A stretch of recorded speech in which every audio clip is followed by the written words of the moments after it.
Oh, Pretty Woman. There you go. Roy Orbison, and that's how we begin today. Kind of a little tie-in to Gary Marshall, who we all, see, huh? A little cleverness there. Just a tiny bit of cleverness. I love that Roy Orbison song, There Won't Be Many Coming Home. From that's a great song. Hateful Eight. Right. Fuck, that's a good song. That's a wonderful song. We should have played that one today. He has a depressing, haunting voice, doesn't he? Yeah, I don't know why I hear him, I get like sad. Talking about Colin Quinn? No. What are you talking about? I'll bite my finger until I pass out. I got a cup of tea and a cookie. Here's the worst part of me. You said Colin Quinn, and I said no, like you were giving me a literal answer. How fucking dumb am I? Robert Kelly in studio and Vic Henley in studio. Of course, Jim Norton. And right before I went to bed, I got the news Gary Marshall died. He was just in here. Yeah, it's weird suicide. Suicide, my No, I'm just God. spreading Oh, my rumors. God. What an asshole I am. I felt my neck turned like the cops were behind us. You just held your chest. I did. I held my chest. I'm having a heart attack, too. I had 2 cupcakes this morning. Yeah, they're cupcakes for Jim Norton's birthday, which was yesterday. Happy birthday to Jim. Happy birthday to Jim. Happy birthday to Jimmy. We love you. Don't die. Thank you, Bob. As we're watching the Gary Marshall video, it's weird. It's like out with the old, in with the new. I actually don't like cinnamon anything now. No, it's ruined it for you. It's ruined fucking donuts, fucking coffee cakes, toast. Not even cinnamon toast. I wouldn't even get a cinnamon bagel. I fucking hate it. What about French toast with no cinnamon? I will fucking punch it. Bob. It makes me. I can see that his dumb fang teeth smile. His 2 vampire teeth. He looks like a baby vampire when he smiles. I hate him. What was the date of Gary Marshall's last appearance? I think it was for his Mother's Day movie. It was October. It was actually April? October 17th, April 14th. April. It was April 23rd. There you go. This year. 27th. April 27th. Yeah, it was April 27th. And we noticed he sounded a little older. Was moving a little slower, but he was still sharp as a tack, and he was great. We always liked having Gary Marshall on the show. And then he walked out with Jim Norton's jacket, and we're thinking he's having a senior moment, and we were freaking out. We tweeted the video out this morning, and then just when we were like, oh my God, he's really losing it, he comes back in to grab his jacket, which is the exact same jacket as Jim Norton. The exact same one. I can see it. Yes. So then we were all kind of relieved that it wasn't a senior moment. Yeah, I that it was bad. an honest mistake. Because I punched him in the spine when he was taking my jacket. I felt so guilty about that. Never should have done that. I just like to bully people. Wow. See, there's the screenshot. Why does he have that jacket? He had the exact. I mean, the exact you both same shop jacket. in Denmark. I was going to say it's very Scandinavian. It really is. Bobby. It's very disco. That was our last moment with Gary Marshall. He said, "All right, fellas, see you next time." And wah, wah. You look so good there, though. Yeah. I want to start dressing like that, like a man. That's an old school TV guy way of dressing. Yeah. Nice collared shirt with the sweater vest over it. Right. He was still playing softball and everything. He loved his softball. Yeah. And he even admitted that nowadays we have people that run for us. Designated, yeah. Yeah, designated runners. It's called But slaves. What the fuck do you have somebody run for you? You don't he's need 80, to. It was 81. Why don't you playing just go softball? You could go back to when you were a kid. It was Ghost Man on first. You don't actually need to have somebody. You can just have imaginary runner and pretend. Yeah, you just fucking That's say true. that's a triple. That's true. That would have been a triple if my legs worked. Yeah. So that was sad news. Yes, it was. Yeah, that sucks. Because He looks just like his daughter. Looks just like him too. If you see pictures of them when she was on Laverne and Shirley, Happy Days. That's his sister. That's his sister, Penny Marshall. Is Yeah, his sister. she's got. Oh, I thought it was his daughter. No, it's his sister. I always thought it was No. his fucking They're daughter. only really like in some sort of West Virginia. They can only be 5 years She's apart in age. 72. Yeah, Penny Right, Marshall's yeah. old now too, brother. Are She's you- 72. That's his sister. That's his Younger sister. I am a fucking moron. I thought that, and I was always fucking jealous. I was like, your father helped you. You know what I mean? It was like one of those things. Like, I'd fucking if I knew my dad and he was made fucking TV shows, I'd be in them too. Oh, that's great. Yeah, no. I mean, they had an age I've been looking for a difference. father figure ever since. Fucking Louie, Dennis, Dane, fucking Jim. I don't want to be your father. You can't. We got Nick DiPaolo on the hotline too here. Let's get. We should have invited you into this room today. I could have picked him up. But I can't. I'm going to Boomer and Carton, so. You going where? Boomer and Carton? Boomer and Carton. Oh, you're going to Boomer and Cart? Okay. Yeah, I'm at Caroline's this weekend. Very nice. Tomorrow night. Well, So, but it's good to talk to Bob Kelly again. I haven't seen him in 6 minutes. We live 5 minutes down the road from each other. do you guys go to each other's houses? Well, first of all, my house is very modest compared to fucking Don Corleone. Really? Oh, dude. Every time I go to Nick's house, my jaw drops when I turn the bend and I see the fucking water fountain, the river, pond. Does he got pillars? Dude, he's Sure, what do you think he's asleep on? Anytime you go to his house, too, he'll stand at the top of his water fountain. Really? He has a waterfall. He'll stand at the top. Yeah. Occasionally, he lets me come by and feed the swans. I have that. Well, I guess I'm ready for my co-connection in Pittsburgh with Henry. You should come in here after you do Boomer and Cart. Well, that's what I was planning on. Greg Charles. I'm driving fucking 80 miles round trip to do 8 minutes on Boomer and Carton. He goes, I don't think we'll have time to do Opie and Jimmy. I'm fucking like, why not? Yeah, it wasn't pitched to me, that's for sure. Come on by, man. Well, where's their studio? What time are you guys done? We've been done a while, but Come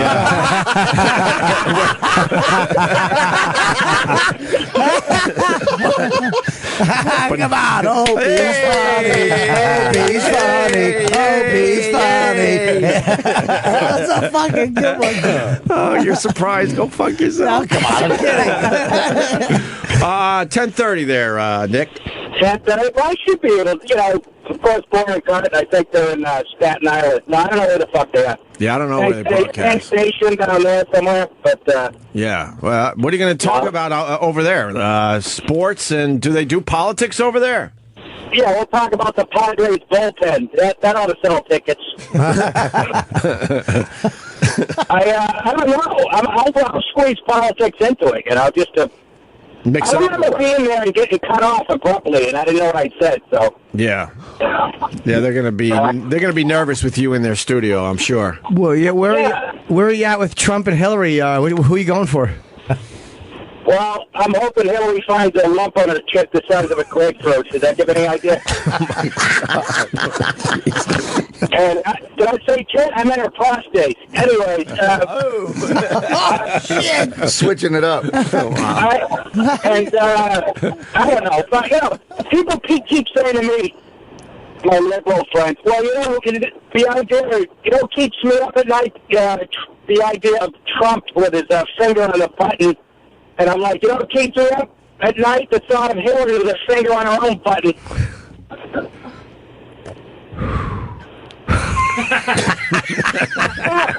I can't understand anything he's saying. All right, Vic's with me. Your phone's a little harsh. Yeah, what are you talking on a flip phone? Yeah, your phone is a bit harsh. It's hard I got to... a fucking iPhone .26. I don't know. Is the window down? Yeah. Is your head out the window like a fucking golden retriever? Are you on a speakerphone? Maybe that's it. Well, yes. What do All right. Well, that might be the problem, and maybe why we didn't understand that line there.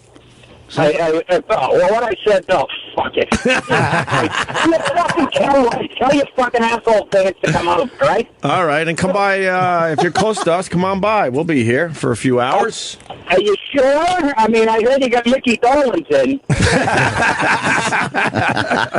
He's a talent, Nick. He's a talent. Nick. I'm going to try. Fucking, Greg Charles, like I said, he's going to be driving, I don't know, do 8 minutes, so. Right. Who knows? Maybe they'll keep me in there longer than that, but I'll try to make it up there. All right, Nick. If not, Caroline's this weekend. Starting tonight? Tomorrow night. Thursday through... Thursday, Friday, Saturday. And Vic, sorry I couldn't make it to Nantucket. You missed it, buddy. We had a great time without you. You invited Nick? He got a gig at the last second. I had his hotel room. He was just going to come and hang out. I had a free trip for him set up, and then he went to take mine. Oh, I would have taken a free trip to Nantucket. I don't want to see Steve Sweeney in a one-piece. RC Boulevard. Nick going local. I like that. Solly.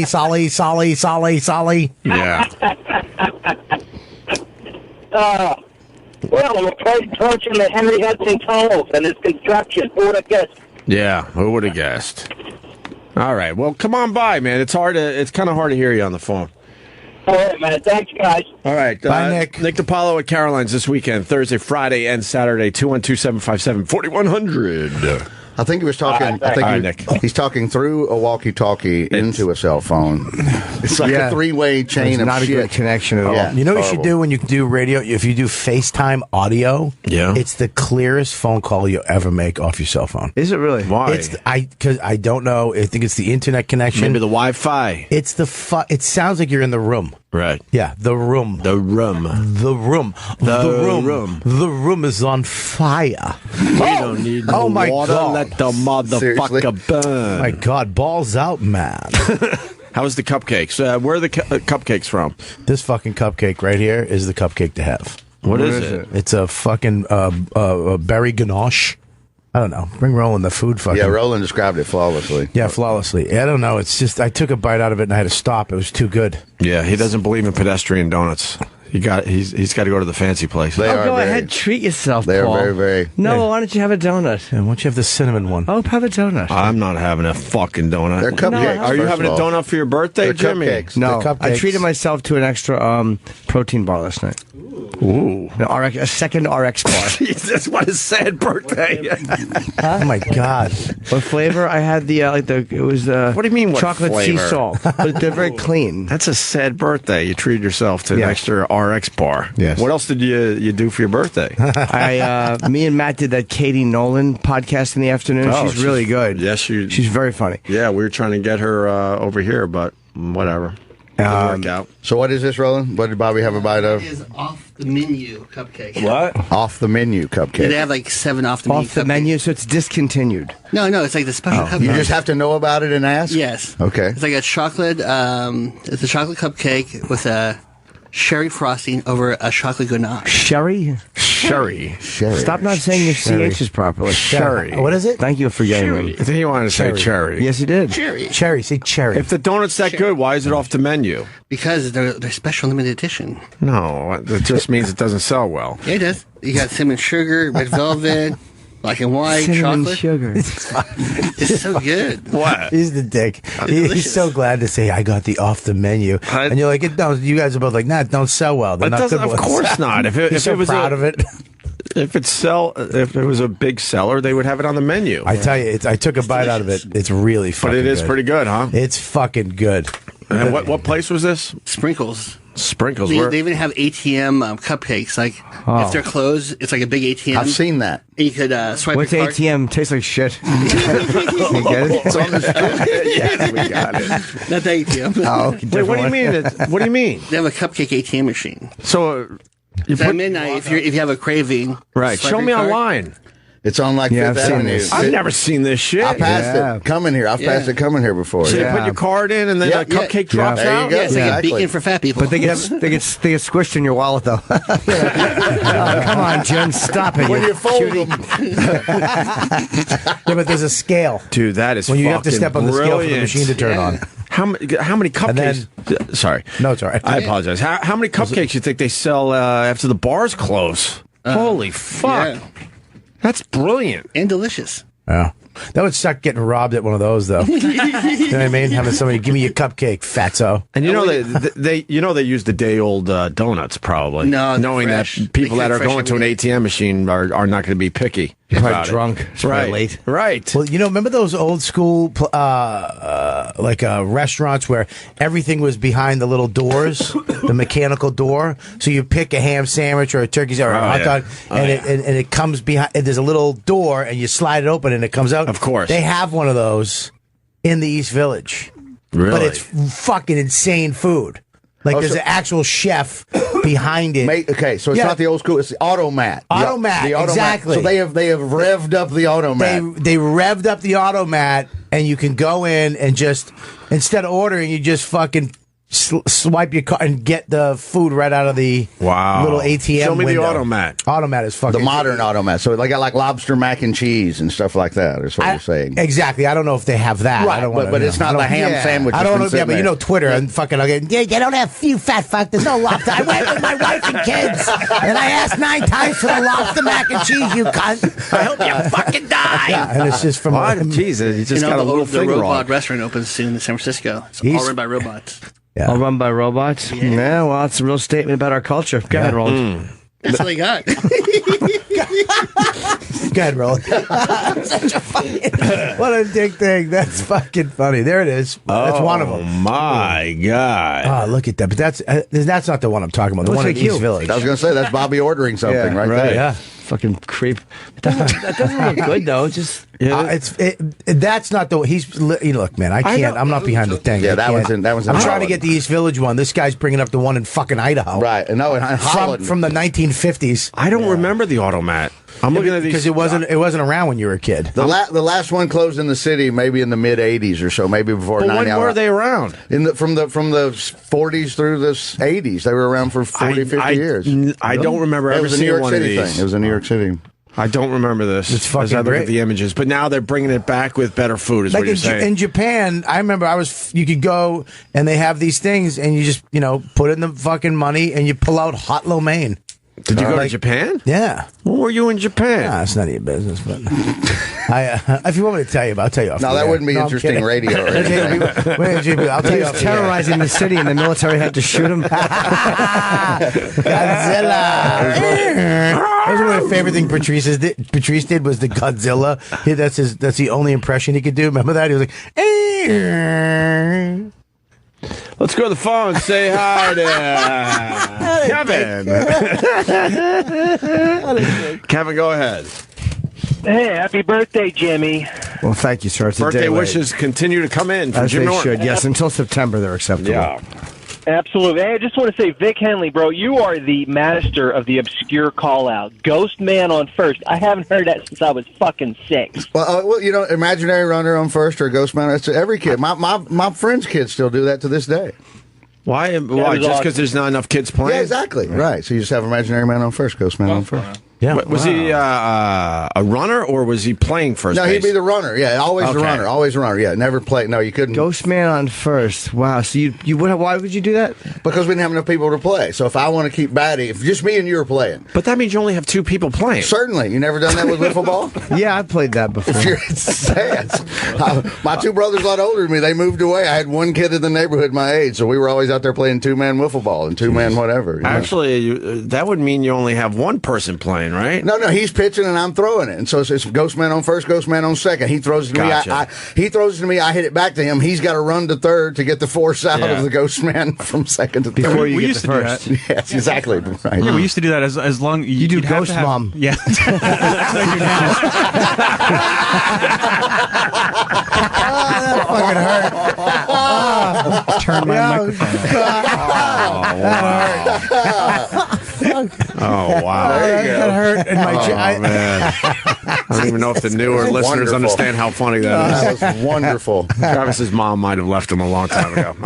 Just for the reference for the people that don't know. Jesus Anyway. Christ. I'm sorry, Travis. Go ahead. Wow. Go ahead. Fucking the speed in which that came out. It was amazing, It's right? fucking. There's nobody faster. To this day, my favorite thing Jim's ever said to me is "Go fuck your mother if you can find her."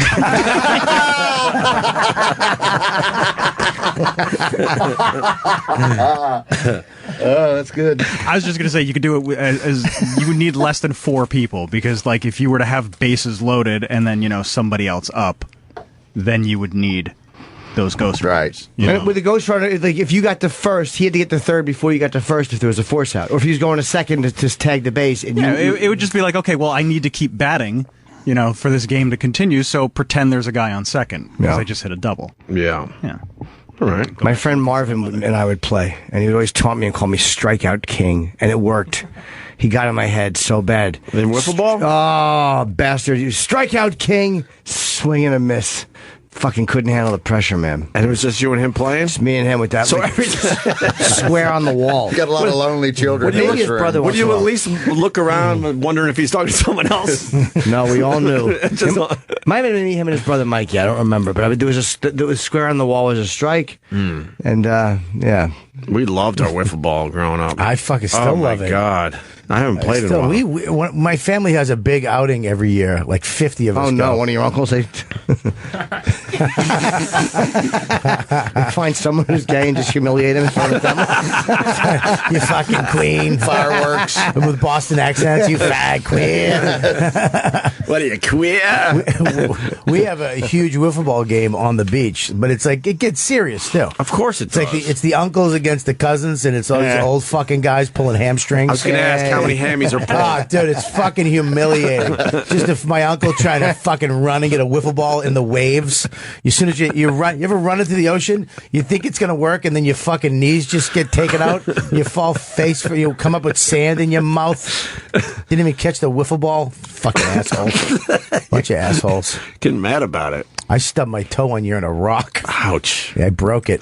You broke it on a rock. Yeah, my uncle walked up. He goes, "Want me to get you a tow truck?"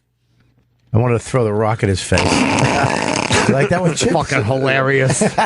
Chip enjoyed that one. Hope you're okay. Wiffle ball's the best. It's the fucking best. It really game. is the best. Yeah. I want to welcome Vic Henley back. It's been a while. You were in Nantucket for that big comedy festival you guys put on. Exactly. We sold out all the shows and made a bunch of money for the charity. And Oh, that's nice. Most importantly, I sat on the beach and didn't do a damn thing. I saw your that's what I pictures. was doing. I was watching those guys. I remember that lighthouse. Brant Point, those guys. Yeah. You go out about 10 feet and then it's like stepping off a cliff. Right. So big, giant striped bass swim in there and you can catch them. My buddy caught a 3-footer right there the other day. And and they're delicious. They're absolutely I delicious. haven't gotten one fucking striped bass this year yet. Well, that's because it's really deep. It's super deep off that point. There, it looks like it's a little sandbar, and you walk out there, and all of a sudden, about 100 feet down. When I went to Nantucket, I would take a walk to that lighthouse every morning. That's an awesome spot. Yeah, it's a great I spot. love Nantucket. No, I just wondered. We had a great I haven't time. been there in many years, but shit. Bob Lee from ESPN called it the annual running of the white people. No color on that island? There's my dirty Auburn hat on the beach with a bottle of champagne. I see that. Any sharks? No, I didn't see anything. I was in the ocean a lot. I didn't see anything. Now you're going to. I actually have the app. You can that shows you where all the sharks are in the world, like all the tagged ones. The tagged ones? And there's a shitload of them. Oh yeah, in Boston, like Cape Cod. Oh yeah, massive, great white sharks, like right off the fucking beach. Thank God the water in Cape Cod is so fucking cold. Most people don't go in to begin with. I saw sharks when I went to Cape Cod. And, well, they're eating the seals. The seals out there have run rampant, so they've reproduced like mice or rabbits, and now there's the sharks are just sitting out there because the buffet's open. They killed all the seals back in the day. Back when, you so just go out and fucking club one over the head because it was fucked up your net. Here's the shark tracker. That's crazy. Here, zoom in. How close to New York? Oh, there's Long Island, man. But touch the shark. You can find out what type of shark it is. Right there. There you go. There's one off Fire Island right now. What is that? It's a female. He was tagged in Montauk. Tagged in Montauk in 2013. He's right off Fire Island right now. That's pretty far in the water, though. And then where's this one? East Hampton's got a shark very close to shore right now. And that one was tagged in 2015 off Montauk. What kind of shark is it? Just says male. Shark profile. Oh, yeah, go to shark profile. That's great if you're hammerhead. No, it's not That's a great if you're a hammerhead. fisherman. Is it a hammerhead, really? It's a hammerhead shark. I didn't know there were hammerheads this far up this way. And there's one right off, that's pretty close to shore. This is such a great. Just go there and fucking just reel them in. Just be a dick. Because you know where they are. Yeah. Use their tracking device against them. Yeah. Nice. That's a tiger shark. Shit. That's an aggressive shark. It is, right. Somebody was telling me recently that 1,200 pounds, 12-footer. with striped bass, I think, and other fish, they put something in them. So when you fillet them after you catch them, and you I forgot what it was exactly, but it has all their info, and they want you to call and find out where you caught the fish and how big it was by at the time you caught it and stuff. For like mercury poisoning and shit like that, or just Maybe to a little of find- that too. I don't know. They tag these things, but they also understand that people will eventually catch them. So when you cut them open, you find what the hell was it? You find something the in transmitter, the implant, but it was more Self-addressed stamped envelope.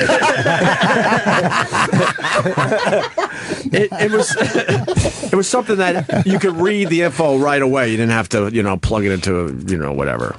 Plug in some number to a computer. It was all the info. This thing, we tagged it in North Carolina on this date. It was this big when we did it. And if you found this fish, please call us and give us updated info. I never knew. You just that. write back. It tasted good. Yummy with salt. So wait, you send their tag back in, and then that has the information on it? They were telling me, I think it's a phone number or a website or something, but it has all the info where they tagged the actual fish to begin with. You should have took the tag and put it on a goldfish in a fucking pet store. In a little pond somewhere. But this was inside. It wasn't tagged on the outside. Oh, jeez. So maybe you could look that up for me, and I could fill in the blanks for that bullshit. Let's say good morning to Brian in Charlotte. Brian. Good morning, Opie. Sorry to break up Shark Week with more exciting wiffle ball talk, but... Oh, shit, you're bringing back a memory. Go ahead, yes. I'm wondering if you guys... I taught my kids how to play, and I used to live in Long Island. We live in North Carolina now, and I busted out the old webbed lawn chair to act as a strike zone. Yes. That's the arbiter of balls and strikes, right? Hits the frame of the chair, it's a strike. Goes in the chair, obviously it's a strike. And that was the source of endless arguments about wiffle ball. But if it hit the leg of the lawn chair, that's no strike, my friend. Yep. No strike. We used to just play. It was only a strike if you missed it. That's it. You had to swing and miss. Yeah, swing and miss. That's it. Everything else was a ball. Everything else was a ball. That's bullshit. What if you're a really good pitcher? You fucking become a better batter. My brothers really took pride in the fact they were really good at hitting the fucking strike zone. We would hang up a board. Yeah. Like just a plank or whatever. We used to play in the street, and you had, your every fucking 10 minutes car. Right. You had to go to the sidewalk, and then but you did every time the only time you got to strike is swing and miss. And you got, so you had to strike out, or you got to keep swinging until you hit it. Keep swinging until you hit it. Yeah. I'm with him though. We had two dudes. Part of the wiffle ball thing is to a massive swervy curve. That so we called balls and strikes. We had the lawn chair thing. I remember that even in the South. Because you could get some wicked curve coming in. And, I love that. And all of a sudden it hits the strike zone. That's some good pitching. Exactly. Yeah. I was with Vic with the the automatic or ghost runners. That brought back a great memory too. But then it made me think of which I'm now going to have to teach my kids because they usually have enough kids. But like Vic, I grew up on a street with just one other kid my age. So but we did the lawn chair thing too. I totally know what he's talking about. Yeah, definitely. All right, sir. Awesome. Thank you, buddy. Thank you, man. Have a good day, guys. Yeah, you too, Brian. You guys watch the convention last night? I did not. I did not. I went to see Collins play. How was it? It was first of all, are you having a stroke? You all right? Well, what happened? I'm trying to control my rage. Because it's so good, it makes you want to quit. No, this is the second time I've went to one of his tapings for a show, the HBO show, the last one, and now this one. And the first one, he sat me. He goes, I'll give you tickets. I was like, I'll buy them. He's no, I'll give them to you. I was like, okay. And I walked in with my wife, and I was expecting I think Norton was there too. Yeah, Norton was there. We walked over together. Yeah. And I was expecting, Mr. Kelly. And you'd get a bracelet or something, and we'd go back, and there'd be like, hey, Colin, and some food and some salad. And, a my nice seat right up front. That's roped off until you show up. Like when you sit down, people are like, oh, who's sitting there? Oh, yeah, what the fuck? So I walked in, they literally took me, as soon as I walked in, 2 rows up from the back, I took a left, and they sat me behind the cameraman.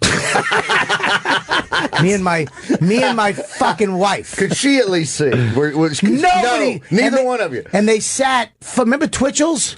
Sure. Yeah. He was behind us, going spitting in my wife's hair. I was so fucking mad at Colin. I was like, you cocksucker. I'm your friend. I talk to you every day. We talk every fucking day. And you sat me. So last night, this has been a big thing for years. He knows that. So he gets me tickets for this one. Hour and 40 in traffic because of the fucking crane accident on Tappan Zee Bridge.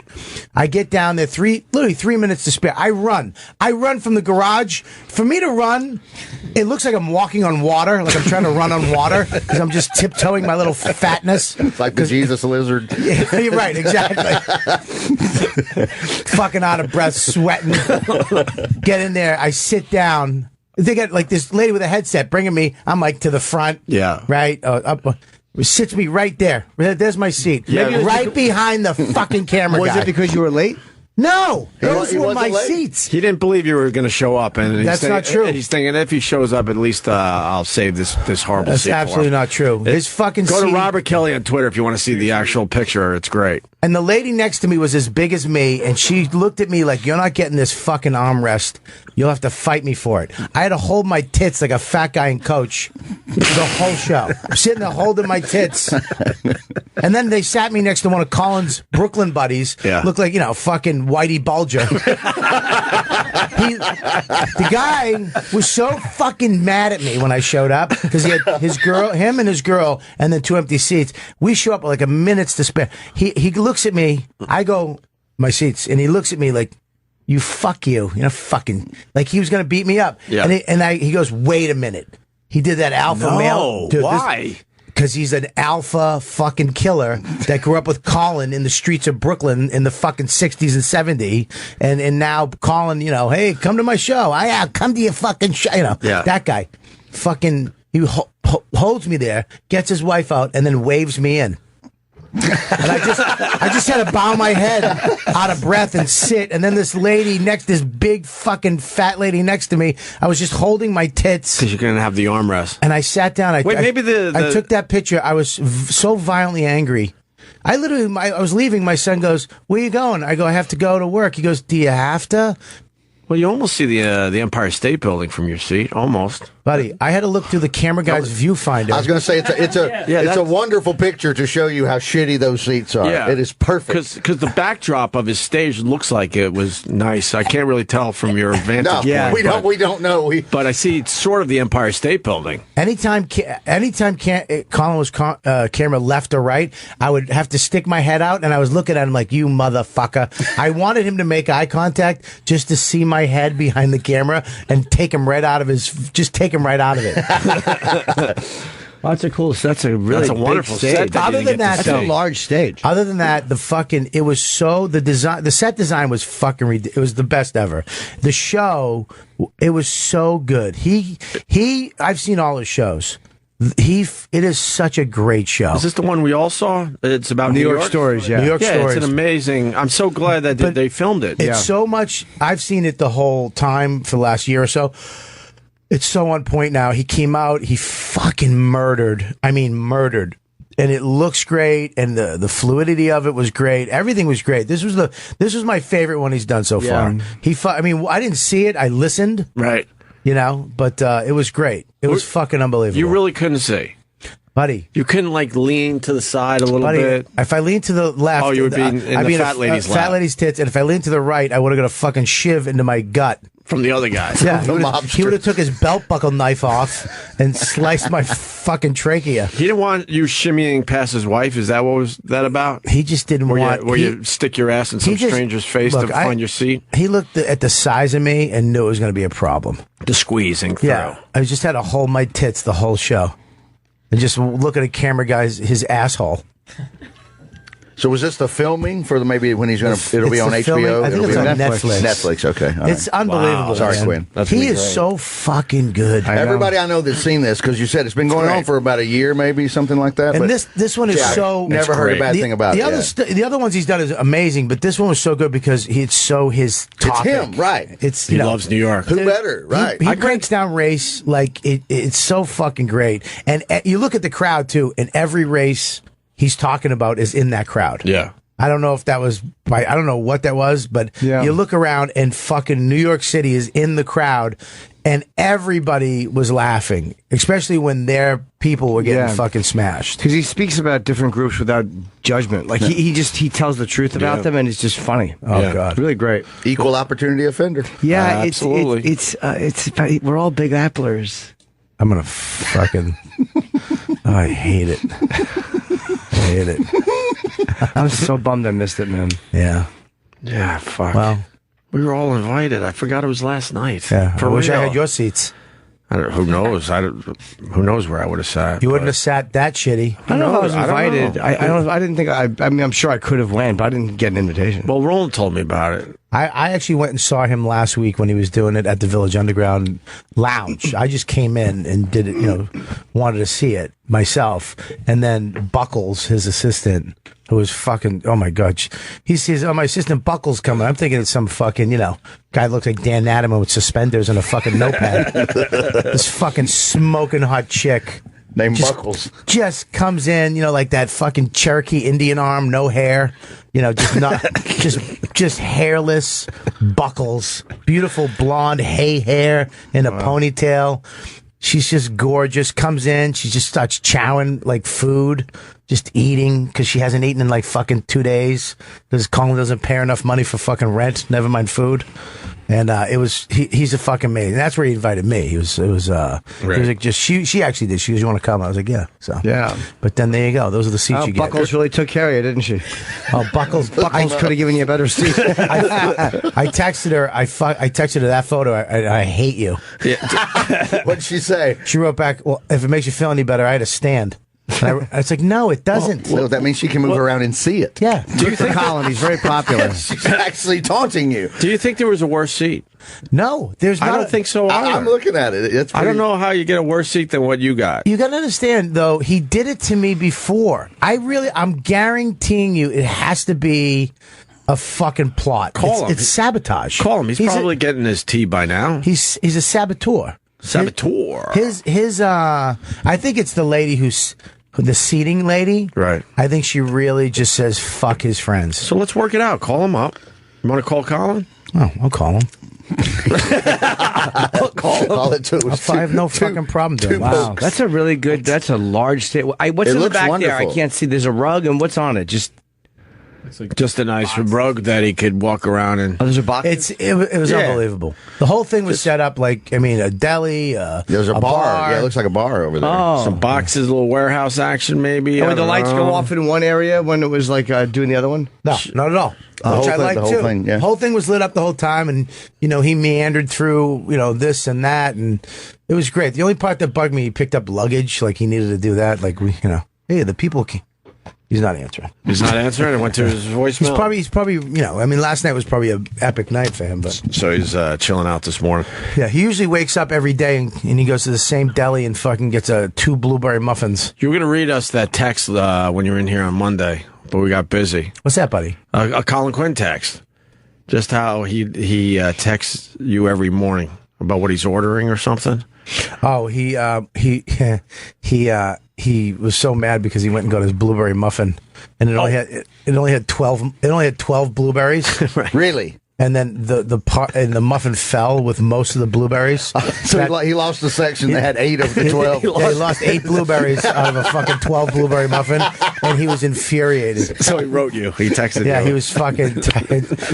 Yeah, he loves his little biscuit treats, his tea and fucking little. He loves his little fucking bakery treats. That makes sense, though. The big, where the blueberries don't hold together well, so that chunk just falls off. Yeah, that's great. He was infuriated. He was just on the ground. I wish he answered the phone. That would be great. Well, you didn't have to say that.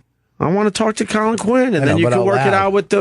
We're still calling him. All right. Well, I want to call him. We're going to get it done. Are you going to fall for it again if he tapes something else? Do you think? I'm never going again. Okay, I'll buy the tickets. Okay, right, and then not go. The lady who does it, she probably got yelled at for it last time, and then saw my name again and go, "I'll get this fucking cocksucker. I'll get him." And she fucking stuck me right behind that fucking.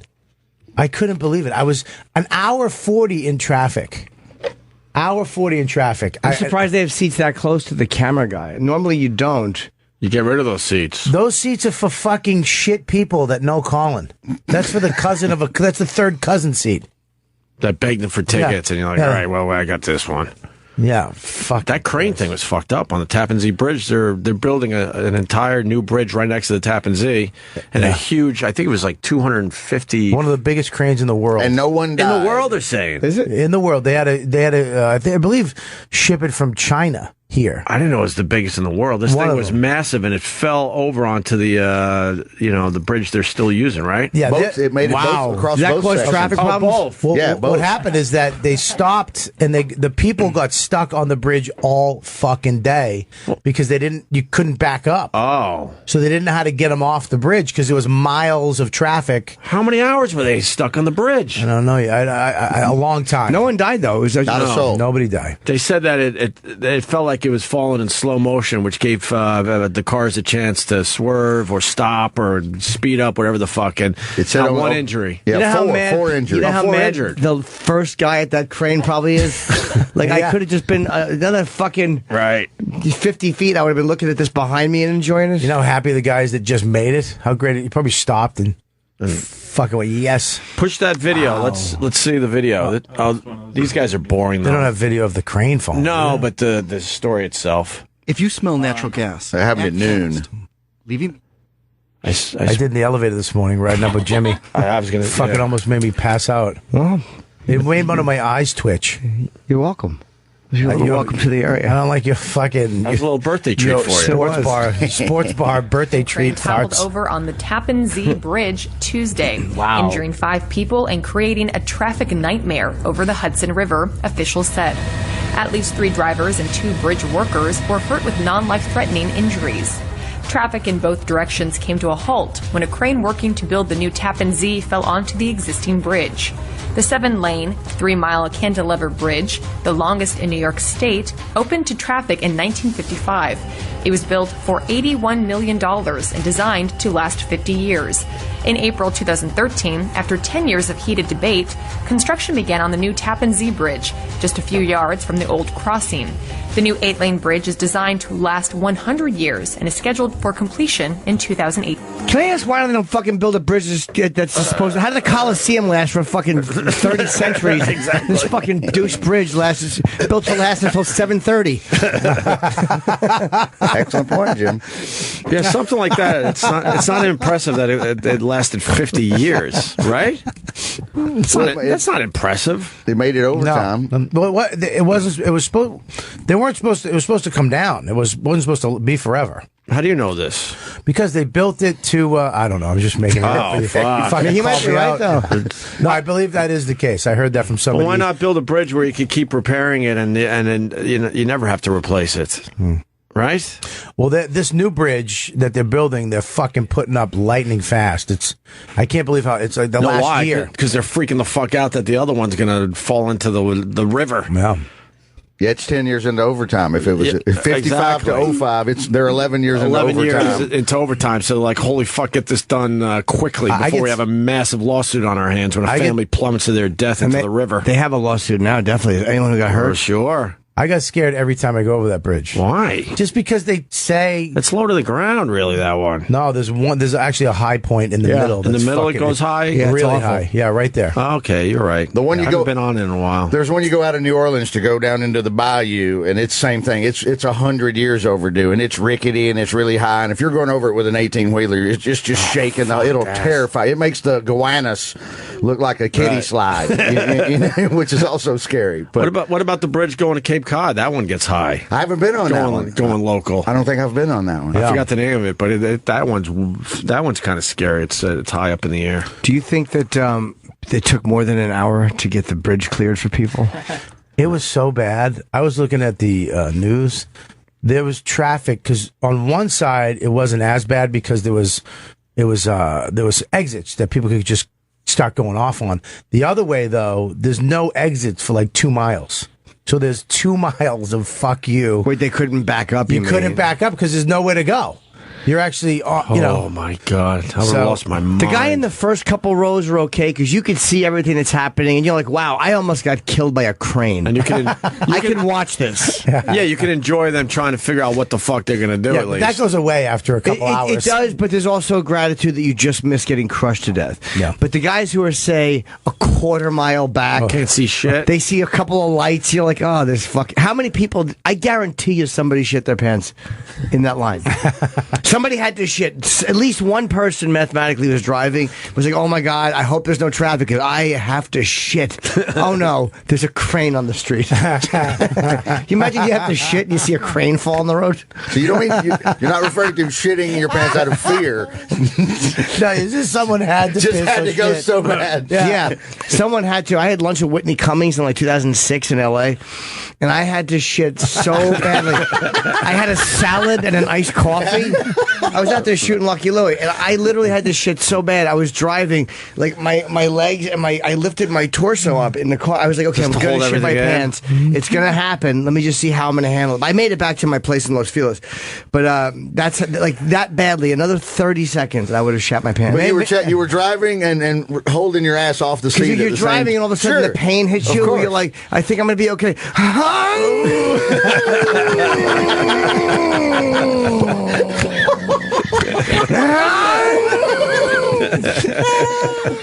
That pain that you get, and when you're trying not to shit your pants, and I didn't. I made it okay. But imagine if I had been driving and I saw a crane laid out in the middle of the street, I would have just literally I never would have made it. You would have jumped over the bridge, off the bridge, I should say. Somebody, I guarantee you, would have been somebody able shit. to handle that. Somebody shit by the side of the car. You have to, of course. Oh, people were getting out of the car. This was causing more traffic. People were coming to the site to see it. So these fucking idiots were causing traffic to go look at the bridge. Driving more so cars up there. They went down, and then we went to the water and was looking, and then the people on the bridge were actually getting out of the car and going down to the water, and because there's a bunch of shit over there. You can go restaurants and stuff. So Terrytown's right there. Do you think anybody went down to the restaurant? Look, man, I think so. You'd have to. What are you going to sit in your car for? I think it was 5 hours or something. That's not even as bad as I would have thought. I would have thought more than 5 hours to get a crane off. I don't think you'll leave your car. I think you're paranoid that they're going to figure it out sooner than later. Yeah. I think you would take a 5-10 minute walk and go, I don't know, maybe they figure something out. I got to get back to my car. I'm so panicky. I would have sat there and sent whoever I was with to go down and get a sandwich and look. I might have to meet you across the river. They actually it put holes in the bridge, so the bridge is going to be fucking closed. And this is the second incident. A month or so ago, a truck. There's video of that too. A fucking truck. This is my biggest fear driving too, especially the way we drive doing shows at night and stuff. A truck was going over the bridge and it fucking tipped over. Do you have video? I did hear about that. Yeah, it was fucking creepy. I've seen a lot of truck. This is my biggest fear driving. Wait, let's see this. Right here. Watch this. Fucking crazy. Oh, he's going to jackknife. Yeah, he's a fucking... No, he's going to jackknife. Oh, he's not... Oh, fuck. Did the wind blow him over? Oh, my God. The wheels go bouncing by The afterwards? whole rear axle. Wow. Wow, good. Good God. No one got hurt, right? No. And this guy who's filming it, not one scream or girl? Yeah, but you can hear the radio, so wouldn't you be able to hear the driver? That was actually Superman. Yeah. He's probably just in shock. But not a reaction whatsoever. Wow. As you film this I love thing? the wheels that come on. Hey, wait up. Hey, guys, you forgot about me. We'll tweet that out for everyone. Stupid wheels. Now you go. I love that you give the wheels a personality. Like, I feel like I know the wheels now. Well, you know how dumb the wheels must feel? They're like, we're supposed to be with that thing. Yeah, they were just texting. Yeah. What happened? Yeah. Where were you? I was back there. I feel a burden lifted. No, the thing fell. Oh. I was back there. How dead inside are you that you don't react to that, though? This is the worst, man. These fucking... this truck flipping over in front of you is the worst. Yeah. I think you're more in shock than anything. And you're like... It's almost like you go into handle the situation mode. Right. And your passenger might scream, but you were just like worried about... Okay, get over it. And then you probably... Yeah, you got to focus. I think he would say something like, holy shit, or oh my... He does. Where's his reaction? Right here when people come up to his car and check in on him. If you want to hear it. Yeah. Yeah, but he should have reacted when it was... All right, whatever. Play this. I'm okay. What the fuck happened? I'm okay. Look at them wheels. The wheels are going. No truck. Everybody up there is good, fellas. Nobody's hurt. No injuries. My car seems... One car up there and one car here. My car seems to have a problem. Oh, Christ. Okay, that's why. Yeah. That's why. Jesus. What the fuck? That's why those people tend to not have fucking emotions. Yeah. Those people. He's just happy there wasn't a bomb attached to the truck. Is he Chinese or does he have a mouthful of tax? What happened? Nice. Okay. What happened? My car. I couldn't tell what kind of accent it was. It was just That's crazy. Asian. Was that Asian? Don't do It that. wasn't Indian? Yeah, go back. His voice also sounded scared, though, like he was in shock. Yeah. I'd be. Is this the beginning? I wouldn't be. I'd handle that like a man. I've seen you. Go back to the beginning when he starts talking, and let's play this through a little bit. Now this got way better. The city, Bloomberg 1130. Now surveillance continues. It'd be funny if he was listening to you guys. Bloomberg Business Yeah. News 24 hours a day at Bloomberg.com, the Radio Plus mobile app, and on your radio. This is a Bloomberg Business. Target tax exempt. You okay? I'm okay. Everybody's good, no injuries. This is just horrible. I'm almost been killed. I wasn't even killed. What? I almost be killed. I almost be killed. Oh, that's what he said. All right. I thought he said, who's been killed? I didn't even get that. I heard. Go back. I want to hear that. It's again. funny. We're expecting the foreign guy to have perfect diction. He's foreign. This is not his first language, and he was almost killed by a falling truck. And we should be happy he's not the one who caused it. Yeah. We're like, oh God, listen to this guy. His prepositions are wrong. I would have been jibber jabbering in my native tongue. There wouldn't have been a bit of English. Yeah. This guy's actually Irish. He's just scared. Let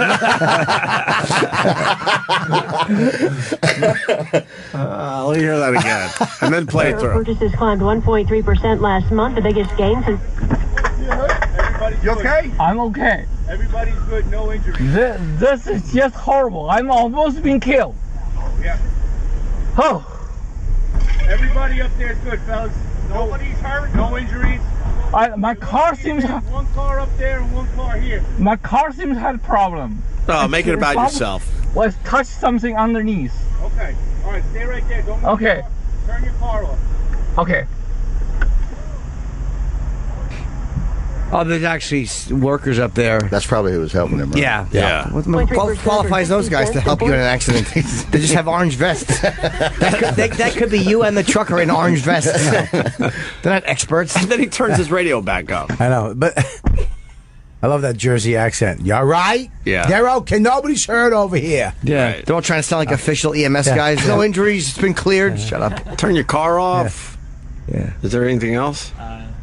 Those dumb fucking candy corn vests. If you just heard him jerking off. Yeah.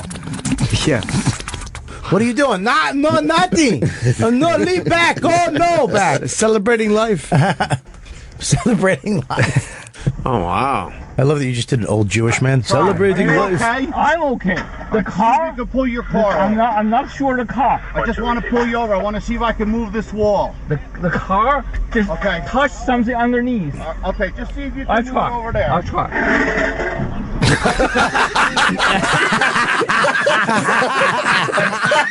Jesus. Now I gotta hear that again. Oh, that's fabulous. Go back. Yeah, and then look at the gun on the worker. The car? You can pull your car. I'm not sure the car. I just want to pull you over. I want to see if I can move this wall. The car? Just touch something underneath. Okay, just see if you can move it over there. I'll try. Sir? Sir? God damn it, you moved the car. He's dragging like a bumper. There's like a hunk of metal. Yeah. There's like a 200-pound hunk of metal under his car. I just want to hear this guy more. He's great. Almost at the end of the video. Let's see that if truck. anything else is there. Man, you're fucked. All right, he's trying to back up. We'll tweet out this video. Here he goes. All right, he got it to the side. So they're going to move the wall, but what do you do about getting on that truck? What's that? Front end loader. It's probably wrong. Now here it is. Now he's going closer to it. Wow, Bobby, good find. call. Fucking crazy. I never saw that video before. And that actually put me into a YouTube spiral about this fucking shit. And there's a ton of those videos. That's why I won't drive a motorcycle again, because I went down. It brought me to that fucking YouTube video, right? With just a dude on a motorcycle having a good old time, and then something falls off the back of the truck, hits it, fucking airborne. Crazy. We were broadcasting from the X Games in L.A. We talked to all the motocross guys, and I asked every single one, "Do you drive on the highways?" And they're like, well, "I'm not crazy enough to. I'm not crazy. I don't do that. No." And they're like, "Well, I could handle myself, obviously, on the roads, but it's these people that just go into the lane without signaling or whatever, and just fucking up motorcycle. Whoa, look at this crash. Fuck. Dude. But they all assholes going around. The guy's going around the corner on the fucking turn. Like, what are you doing? Yeah. But a lot of them said there's no fucking way they would. Jesus. He was trying to pass that. On the double line on a curve. Asshole. Nice move. I fucking hate those people. Horrible truck accident. Hooray for me, the hell with crash you. compilation. We'll tweet this out as well. You got to be careful. I mean, a motorcycle, too. Some fucking douchebag goes to Sleepy's, ties the mattress on top of his truck. Always fun. Yeah. Fucking dead. Right. Because he doesn't know how to tie a fucking knot right. Wow. Look at this shit. I was going down the 101 in L.A. once, and he made it. He made alive. He almost. Motorcycle falls in between two trucks on the highway. They're both trucks obviously moving forward. He hit the back wheel just missed him, and then this front. Wow! How did he survive that? He probably broke his arm or his shoulder. You would take that. Yeah, man. In that situation, you would take a broken arm. Did you see the guy, the motorcycle guy's driving? The car in front of him stops or something. His bike smashes into it. He goes flying, lands on the car in front of him, lands on it, and pulls it off. Does a fucking 10-point landing, and he keeps going. Where is this video? Dude, it's fucking nuts. The driver keeps driving after somebody landed on his car. Well, I mean, it stops there. Right. Here it is. Did Biker really stick this unbelievable landing? And now is this another fake video that you're bringing to the show, Bob? First of all, you're the king of bringing fake videos to the radio show. Yeah, that Tappan Zee Bridge shit didn't happen. I made that. Exactly. On iMovie. Me and Chris DiStefano made that yesterday. We're talking about the bear chasing the snowboarder. Yeah, there's a crane on the bridge. It means a bird, though. I fucking. This might be it. I fucking such an idiot. Lands on his feet, or is it too much of a feat to believe? Oh, her voice. We're never gonna make it. Julie Mose. Jeannie Mose, right? Highway supposedly in Belarus. Boom! Boom! The biker sticks his landing and stays there till the car comes to a stop. What? Gets off. Millions of people have viewed this clip, leaving comments like, "Imagine if the sunroof were open." Of course, smart alecky comment. Oh, she's beautiful. She's wonderful. Jesus. Really? No, that's good. Wow, what the fuck? Has it been proven to be real? That's what she was trying to say. She was just about to announce that. Oh. Yeah, you fucking asshole. You really are just a fucking asshole. Gymnastics routines. I'll give him a 10 for the landing, but the rotations were a little angry today. Well, it's just deduction for not having his toes pointed. One poster summed up his reaction with a clip from Tommy Boy. That was awesome. Awesome. But naysayers were adamant. This video is faker than my Rolex. An expert on digital forensics told CNN, "I believe that this is indeed a forgery." She cited ringing artifacts, visual noise around the biker, and said the biker and the motorcycle have most likely been pasted in from a different video. But a respected newspaper in Belarus reported the crash of a Suzuki bike going 53 miles per hour and quoted an official saying the biker was incredibly lucky. Real or fake? Belarus, you gotta trust him. His opinion should carry a little extra weight. After all, he's been there. On a car roof. He was wearing a helmet cam while riding his motorcycle last summer in Florida, and he rear-ended a car that had slowed. See that? Oh, God. After the car stopped rolling... Can you get this backpack off me? What hurt? Are you hurt? Oh, my leg might be broken. Turned out it wasn't broken. His reaction to the biker who appears to land on his feet? That video was great. I don't doubt its legitimacy for a second. I bet he was left with nothing more than bumps and bruises, just like me. Two bikers who managed to raise the roof on the internet by landing. I'll never get on a motorcycle. I've seen some definitely videos where the injuries are not good. Guys' legs hanging all. Oh, it's the worst. It makes you when you watch those horrible videos, it makes you very cautious. you start to realize like, I really better look both ways before I cross the street. Well, I mean, I love truckers, and their job is. Why do you love truckers? Because they're just fucking. They sit for a while. You don't need any lube because they're sitting for so long. You just get it right in, and they have a bed. We don't have to get a hotel room. It's right. We're right in the fucking cab in the sleeper. Fucking have that tubby sit right on me. I don't know why wouldn't you love truckers? Well, now that you put it that way, Bobby. Plus, with the new trucks, they have like movies back there. You don't have to just leave right away. You can fucking hang out, enjoy the flick. Yeah, watch a nice fucking. After he comes in your ass, then you worship his feet. Yeah, just fucking. I can drip that into his spit cup. Oh my God! Would you worship a trucker's feet after a long day? No, I wouldn't fucking. No, I don't fucking. I'm just kidding. Norton makes it fucking. I'm sitting there going after. I wouldn't. He was just trying to trick you. No, maybe you would. You're too smart for him. But these fucking guys drive so much and they drive so good that sometimes they get a little cocky with how fast they're going. And I had a guy coming around the turn and he was in my lane and it's this big semi. What are you gonna do? And it's like, I'm fucking done. And he, at the last second, he turned in, but I was like, oh, this is it right here. I'm fucking done.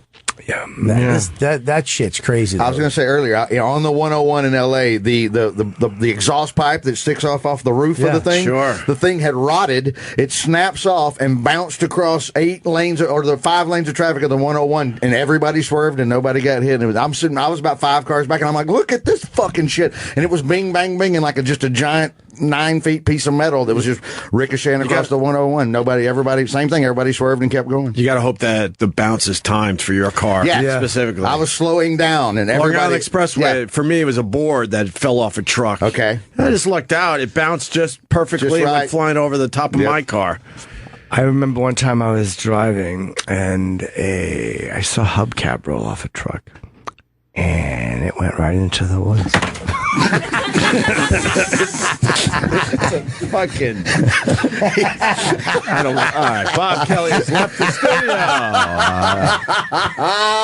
I'll do Bobby's plug tomorrow and Friday and Saturday. Okay, tomorrow through Saturday, I should have said. New club in Philly, the Punchline. Bob Kelly, Robert Kelly will be there, so make sure you check that out. Yes, we got Vic Henley in studio for the first time in a while. You missed the Daryl Strawberry, and we saw that 30 for 30 together. It was so good. The Doc and Daryl thing.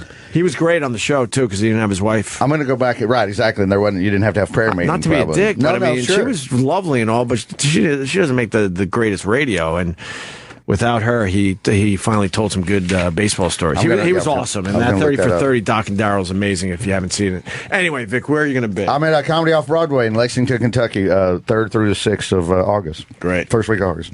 And Jimmy is heading out. I fly today to Columbus. I have for tomorrow night the Capitol Theater at 8 o'clock, and then Friday is a gathering of the Juggalos, and then September 15th, 16th are my rescheduled dates from Minneapolis and Pittsburgh, and then I'm in Toronto. I'm going to be in Montreal in like a week and a half. I didn't really plug that. It just got. Are you doing Massey? Are you doing Massey Hall? Is that the one? No, I'm doing a small theater and one of the galas. Okay, all right. No, you're going to the festival, right? My bad. Yeah. My bad. Very cool. And we're in the middle of summer hours with this radio show, so we're going to have a lot of guest hosts in the coming coming weeks. Oh yeah. Starting tomorrow, we got Mark Norman and Ari Shaffir doing the show, this show tomorrow morning, and then Ron Bennington on Friday, right? So we're going to keep the live programming going as we kind of seg into a lighter schedule for the rest of the summer. We didn't want to just slam a whole bunch of best ofs at you, so we're trying to bring some of our guys in to do some live programming. What's Ari's show again? Doesn't he have that something about, is it storytelling or what show? Yeah, that's a great show. Well, yeah, what's it called? I forgot the name of it, but I saw him do it in Austin. Okay, yeah, I've heard about it. Right, I've heard about it. Tell a story. This isn't happening or something? This is not happening. It's not happening. Thank you, Travis. They're going to start tomorrow at 8. So don't get confused if you tune in the channel tomorrow at your regular time and it's a little best of, and then they're going to come on live at 8. Mark Norman and Ari Shaffir tomorrow, and then Ron Bennington on Friday. And then Bob Kelly, you're doing it, right? Monday. On Monday. And then we'll be back Tuesday. That's almost embarrassing to say. Are we off Monday? Yes. Oh. Are you calm now? After that was a wonderful storm. I had to go. I had to go walk it off. I literally went. I punched a fucking wall. You feel it. You just feel the air leave the room, right? I fucking hate the air, cinnamon. the energy, the fun. Was that cinnamon? No, but it was the cinnamon. Cinnamon would have said one time I was driving in a truck and the bumper, the plug my hubcap rolled dates. off. Plug my dates. Hold on. He's I gonna didn't go make the again. hubcap metal noise. He's gonna go again. See, The other thing. Where are you going? Yes. Where are Bobby. you going, friend? Where are you going? Friend, sit down. Where are you going? I fucking hate him. I just want my I want my Jimmy back. He wants his buddy back. I just want Jimmy back. One other thing, we got 3 videos from the record company yesterday. I'm telling you, if you like live music, these guys were amazing. I was yesterday. reading where everybody was totally loving it. I'm telling you, the performances were amazing. We got 3 videos out there. I believe we tweeted it out on all our accounts, and it's on our Facebook. Those guys were really great. Unbelievable. I'm telling you, the record company, I think this band's going to be really big. They're starting to kind of blow up right in front of our eyes, but we were lucky to have them yesterday, and they did 3 songs for us, including a very rare Grateful Dead song called Easy Wind that Pigpen sang way back in the day, before he died of alcoholism at the age of 28, I think he was. This was one of those 28. They basically told him you got to stop drinking, and I believe he didn't listen. Kind of ignored that, and he was dead by 28. This is when you work here, you get a cool thing, because I could have sworn you and I were walking to get coffee one morning, and you passed somebody that works here that you knew, and you went, "Hey, give me a heads up on who's good." And the dude said the record company. I remember that was like Mark Goodman. It was a couple of months ago. I gave him credit yesterday. Yeah. I remember. But I was like, just only here at Sirius do you get a, "Hey, buddy, what's going on? Oh, check this out," and then it turns out to be awesome. Yeah, So. I asked him, and he said, "Trying to get a job here?" No, exactly. No. You're right. I've already been fired from here. All right. Nobody recommends music anywhere but here. Good point. The only place in the country you can walk down the hall. So I need a thing. Oh, Kentucky Fried Chicken Band. What? This place is magic. This place has magic halls of music. It's like Nashville. It's like the Grand Ole Opry. Shut the fuck up. I asked the guy, what are you listening to? And he told me. And then they came because they were here. And we have a booker. Oh, nice. And that magic machine took you to the bottom of the building. You didn't have to hit the steps. Fucking bite Vic's fucking nose off. Guys don't even talk into coffee cans here. Singing to the can. Oh, brother, where art thou? Oh, that's too good. Too fucking good. All right, we're going to break now. That was fucking hilarious. Maybe we'll talk about Leslie Jones a little bit. Leslie Jones. Man, yeah. What the? This is just not right or fair, man. Yeah. We'll get into it after the break. Fucking love Leslie. Maybe you get Colin Quinn on the phone and talk about your shitty seats from last night. Whoa, what the fuck happened? It's hard to say shitty seats quickly. Shitty seats. What are you, that guy on the fucking bridge? Shitty seats. Got it. Ooh. And maybe Nick DiPaolo stopping in. Who knows? We're going to break now. All right, buddy. More with Opie and Jim after this. Thanks for checking us out today. Big room. Robert Kelly in studio. Vic Henley in studio. Jim Norton the day after his birthday. And Noah. Noah, who's here because E-Rock is out. E-Rock is at another con. Yep. Noah. Another one, right? Noah from the trucking channel. I'd like to get to Noah. We have to get. She's got a clipboard. We haven't seen a clipboard or board around these parts in many years. Just talking to the mic, Noah. Yeah, what are you writing on your clipboard? Are you learning a thing or two? I heart Bobby. Is this mic on? There it is. Yeah, there you go. There you go. I'm writing show notes. For what reason? I don't know, in case anybody wants to create promos or... All right, read what you've written so far. Okay. Bobby Kelly has pillow lips. Read that one. I saw that. Pope's got a nice bulge in the front of his jeans. And in the back. No. In the back. Allow me to have a sexy moment, son of a bitch. I do Vic last. Yes. Okay, it starts off marry, kill, fuck. Jim shares a story about driving and having to take a shit. Oh, wow. I made the clipboard. Congratulations, Jim. Although she had to write that. Yeah. College, and then... That was a highlight. That was a highlight. That was my highlight. First hour. Good. Ghost running, which I didn't know about. Ghost runner? For wiffle ball? Yeah. When you're just playing with you and your friend? Yes. Mm-hmm. And a lawn chair that can be used in the game. As the strike zone. As a strike zone, yeah. Bob describes Nick DiPaolo's lavish house. That was funny. Wow, this show sounds fucking awful. Yeah, when you're reading the highlights and you realize, boy, that you should call that the fucking the dud ledger of things that we've said that should never. These are the moments. These are the moments so far. These are our magic moments. Vic discusses his hat. Exactly. Right. So fucking two security guards in an elevator conversation. Yes, Bob eats a cupcake and then talks about it. Man. Yeah. What else? Okay, I did timestamp the cupcake vending machine conversation. A truck flips. We're on going to Tappan replay that someday? Well, I enjoyed it. In case people I'm don't not the know. entertainer God. here. I'm just taking notes. I understand. The notes sound not too good. Doesn't make us look good. I feel like we haven't given you much to work with. I'm so glad if I fucking left that there for fucking an hour and a half waiting to break you. And I finally broke you. By the way, well, you can't see Bob's cock is out.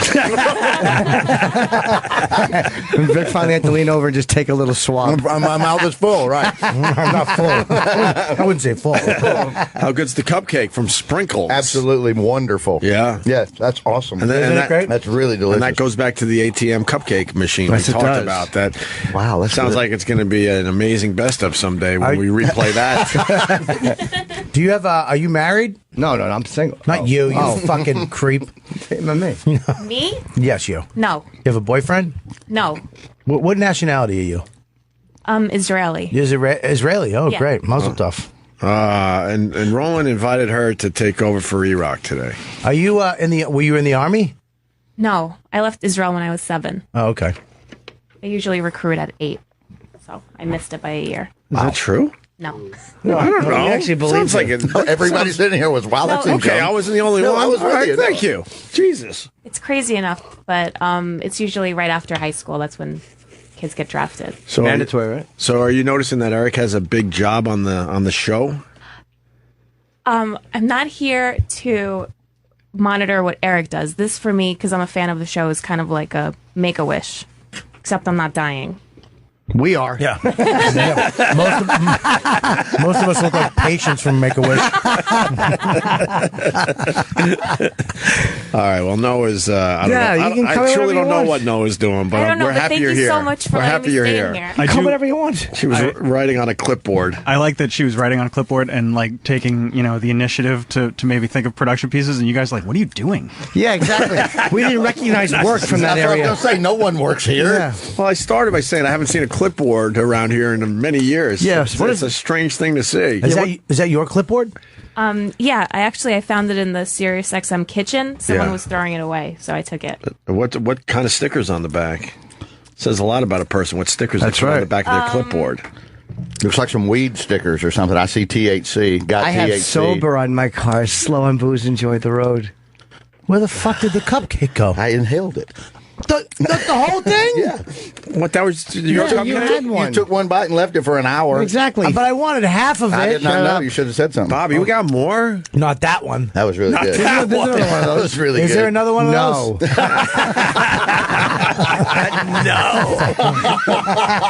Pleasure in that. No. Ah, you motherfucker. The Sorry. cherry ganache? Yeah, the cherry Oh, we ganache. got it. All right, cool. Oh, there is another one. Don't put it in front of Norton. I'm not gonna fuck with it. Can I see it?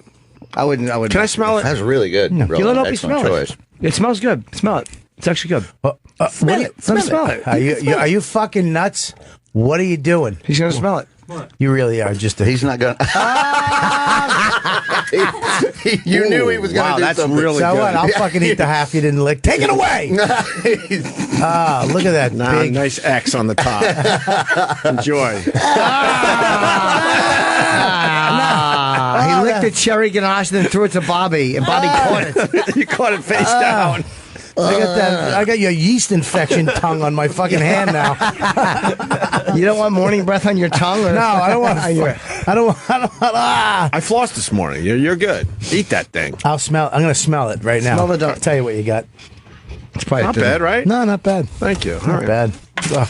So so happy, and then the head just fell off. It's great. It's a donut from ISIS. Cupcake. I keep saying donut. Fucking keep saying donuts. The joke Cupcakes. There's got to be another one in there for you. Yeah, look Bobby. at this. This was your cupcake. This. Yeah, there's got to be another one in there. The Y. Yeah, that's what I like eating. Oh, eating at the Y? No, that's what your wife says to you when you have sex. Why?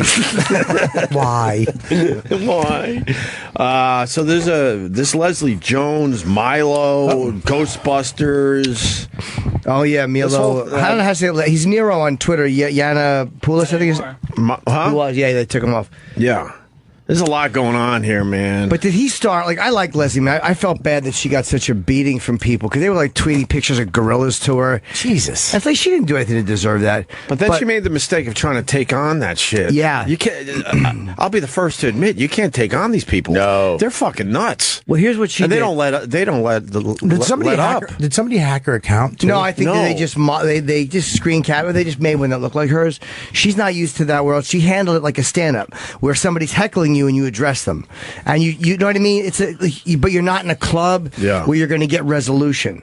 Like, you're not going to have that moment where everybody goes, oh, that's the guy, or those are the people fucking with you, because there's so many in there. It's like a dark room, right? And you keep waiting for that moment where you can flip the lights on, then everything is visible, and that moment doesn't come. Sure.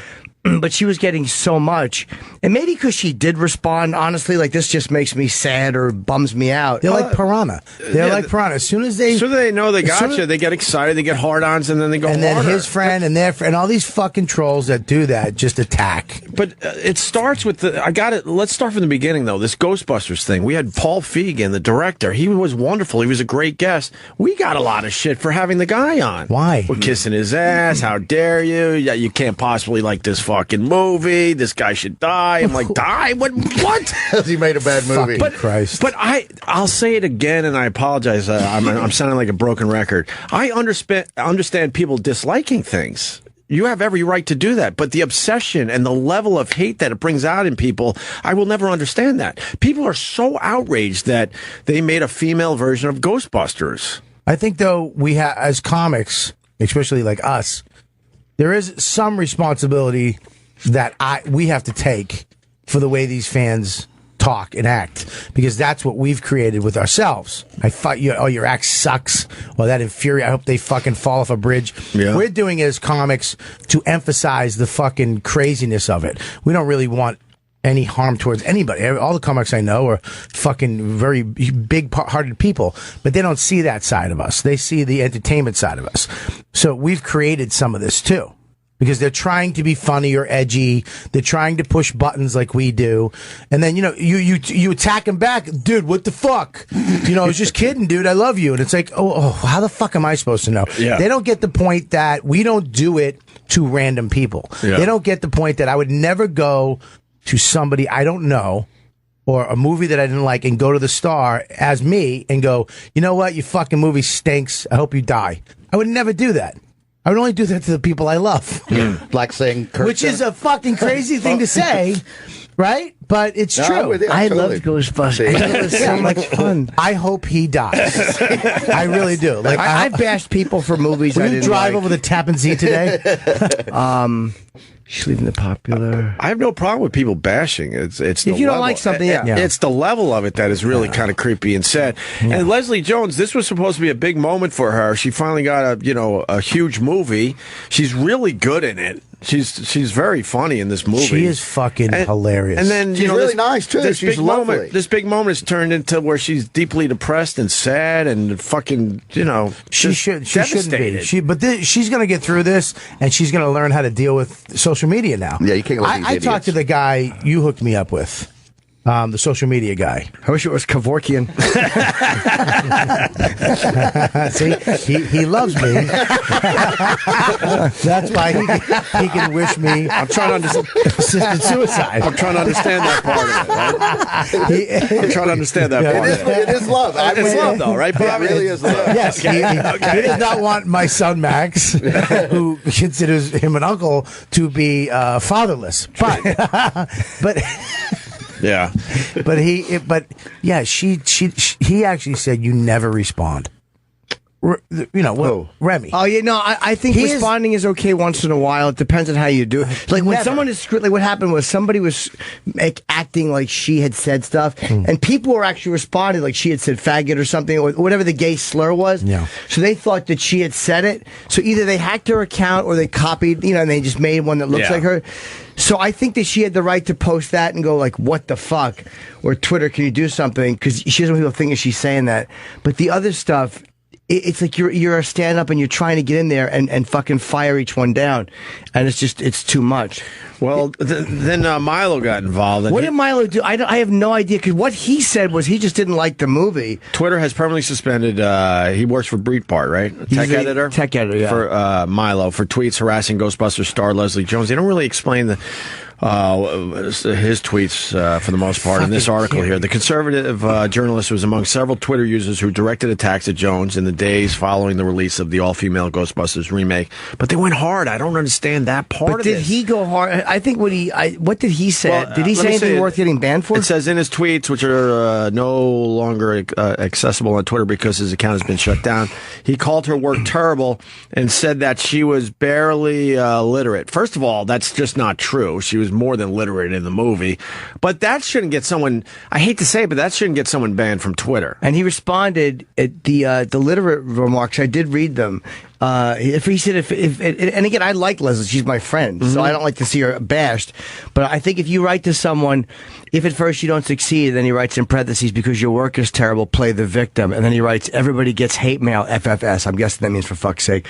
So, first of all, her work's not terrible, but again, when you're a famous person, part of being famous is you're going to get certain criticisms, and that to me is not a terrible thing to say. Like, you can just block him. Right. And then she writes, "You have been reported. I hope they lock your account." But there must have been something else, because did she really say you've been reported just for saying your work is terrible? Like, I doubt that. No, she was mad about the fake account and the posting under the fake account. She was doing that to a lot of people. Yeah. What's that? She was doing that to a lot of people. Like, it started by her retweeting racist stuff and like calling these people out. Right. Like, I'm going to show everybody right what you're writing to me. Ugly shit. Yeah. And then it just really snowballed from there. Yeah, of course. Then it's like a hurricane coming at you. Because, like you said, because everyone gets excited, like, holy fuck, we got you. Yeah. They see blood in the water. But how fucking Twitter? That's why Twitter stinks. Well, Twitter fucking blows. Well, they're doing you can't fucking edit a tweet. You got anybody can just fucking sign on and get an account once a week with a new. I had one guy got an account once a week just to tell me I fucking suck, and I would block him, and he would just go get another account. I give him an E for effort. Yeah, absolutely. That's dedication. That's dedication. I'm amazed there was only one guy doing that. I'm just assuming. In my fantasy, it's one guy, but there's nothing on it. It's just it's the Wild West with these fucking assholes. Well, Twitter's statement is all fucking bullshit, by the way. Well, no, the guy got involved. This was a big one, man. What's his name? Jack. Sure, the main guy. Or one of the main. His name? He actually tweeted her, and he got involved on this one. Do you know the power behind this movie in Hollywood? Like the people, the publicists. The biggest people in Hollywood are behind this movie. Yeah. It's fucking massive. And you have one of the breakout stars of the movie being attacked racially on Twitter. Instead of talking about the movie, they're talking about this right now. Yeah. And those people will fucking shut that shit down. Yeah. I mean, I wasn't blown away by the movie, but I liked it. I absolutely liked it. And the problem is, she's a nice person. She's not. She doesn't deserve to. She's really, really nice. It's like if you go on as yourself and you want to say racist shit to Leslie Jones as who you. Again, we've talked about the anonymity, but it's like, if you're brave enough to go on there and tweet a gorilla photo as you to a black celebrity, okay. If I can go to your timeline and see you in a pool with your kids and your family, and you're gonna be you, fine, do it. But if you're just going to be an anonymous fuckface, just a coward, that's what sucks about it. That just these anonymous fucking cowards. Well, the problem is they think that they're these brave mavericks, and it's like, but they really do. But it's that's why you guys are languishing in a safe space. You are what you hate. You hate college students who are like politically correct little fruits, and you're right to hate them. And then there you do. You live in a safe space, where you can be whoever you want to be. Yeah. Well, at least Milo talks as himself. Like I don't know. Does he have fake accounts? I think he just kind of goes on and says, "This is who I am, and this is what I want to say." And you can't blame him for shit that his fans do. Like, if he says something to her, like, I don't like your movie, you stink. That's not nice, but you got the right to say it. Yeah. If his fans go crazy and start attacking her, ban the people who attacked her, like, or if they were out of line, or if they whatever, or if they had troll accounts. But I don't think you can punish him for that. The other side of that, people would argue that they have fake accounts and stuff because they would lose their livelihood and everything because they feel like they can't speak openly about stuff. They would say that, but you and I have our livelihood too. I'm just telling you the other side of the argument. Yeah, but say it in a way that you're not going to get. Like, I never went on I never tweeted a gorilla photo to a black celebrity. I never did a fake account to do that, and I never did that as myself. I've never had a fake account. No, never. I've got 4. I've got me. I've got Kirk Cinnamon. I've got Edgar Mellencamp and Chip Chipperson. Those are my Twitter accounts. And they're not and those are not fake accounts. No, they're real. Those are all personalities. But they all know. They're not even characters. They're not fucking real. They're real people. Those are real people. Where have you been? You understand that we're gonna fucking? Where have you been? Oh my god! He's upset that you're indulging him. I never thought they were characters. They're real people that live inside Jimmy. They talk to They each come other out. Yeah. on Twitter. Yep. They respond to each other. That's good. Well, I love Jimmy and I care about him, and I don't want to see him fucking in a padded wall cell after this fucking shenanigans is all over. Okay? Poor Jimmy's fucking bouncing off walls, talking to people. He doesn't need to talk to people. He can talk to all the people. Why don't you just be the real character you want to be? Put a wig on and some Daisy Dukes. Hey, Daddy. Hi, Daddy. So this Let me is see. Who's that? Huh? Oh, I know who it is from that fucking wrinkled brow. Lyle Chipperson. Have a fucking birthday. I'm feeling old. Oh my god! What did one of your dates leave a wig behind?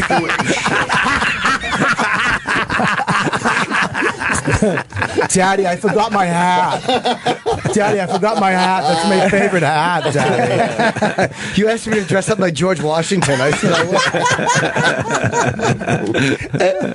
Why do you have a forefather's wig? Well, it's not a forefather's wig. What is it? I think the scary part is I think he really goes out and buys props for the characters. You go to Ricky's? I think he might. Let's just say that there's a Chip Chipperson project which has had mixed reviews. That I had to go. I was literally wig shopping recently for part of this project. Yeah. I went. No, I really did. I was with a friend of mine. What do you want to do, honey? Let's get something to eat and go wig shopping. So what happened with Milo? Why did they ban it? Like, what did they say? Did he make this? He didn't make your fans do anything. Well, yeah, I mean, he's been harsh, and they've suspended him before. I think it was in June for comments about the attack on the Orlando nightclub. I don't know exactly what he said about that. And they took his check away. But his verification, they find he's a gay conservative.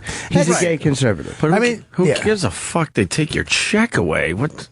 But what kind of why? What? Why is that a verification punishment? check? Oh. Well, this way it lets people know that you're legitimately you, and I guess, it does mean something. Well, here's Twitter's statement, which is complete and utter horseshit. People should be able to express diverse opinions and beliefs on Twitter, but no one deserves to be subjected to targeted abuse online, and our rules prohibit inciting or engaging in the targeted abuse or harassment of others. That's all.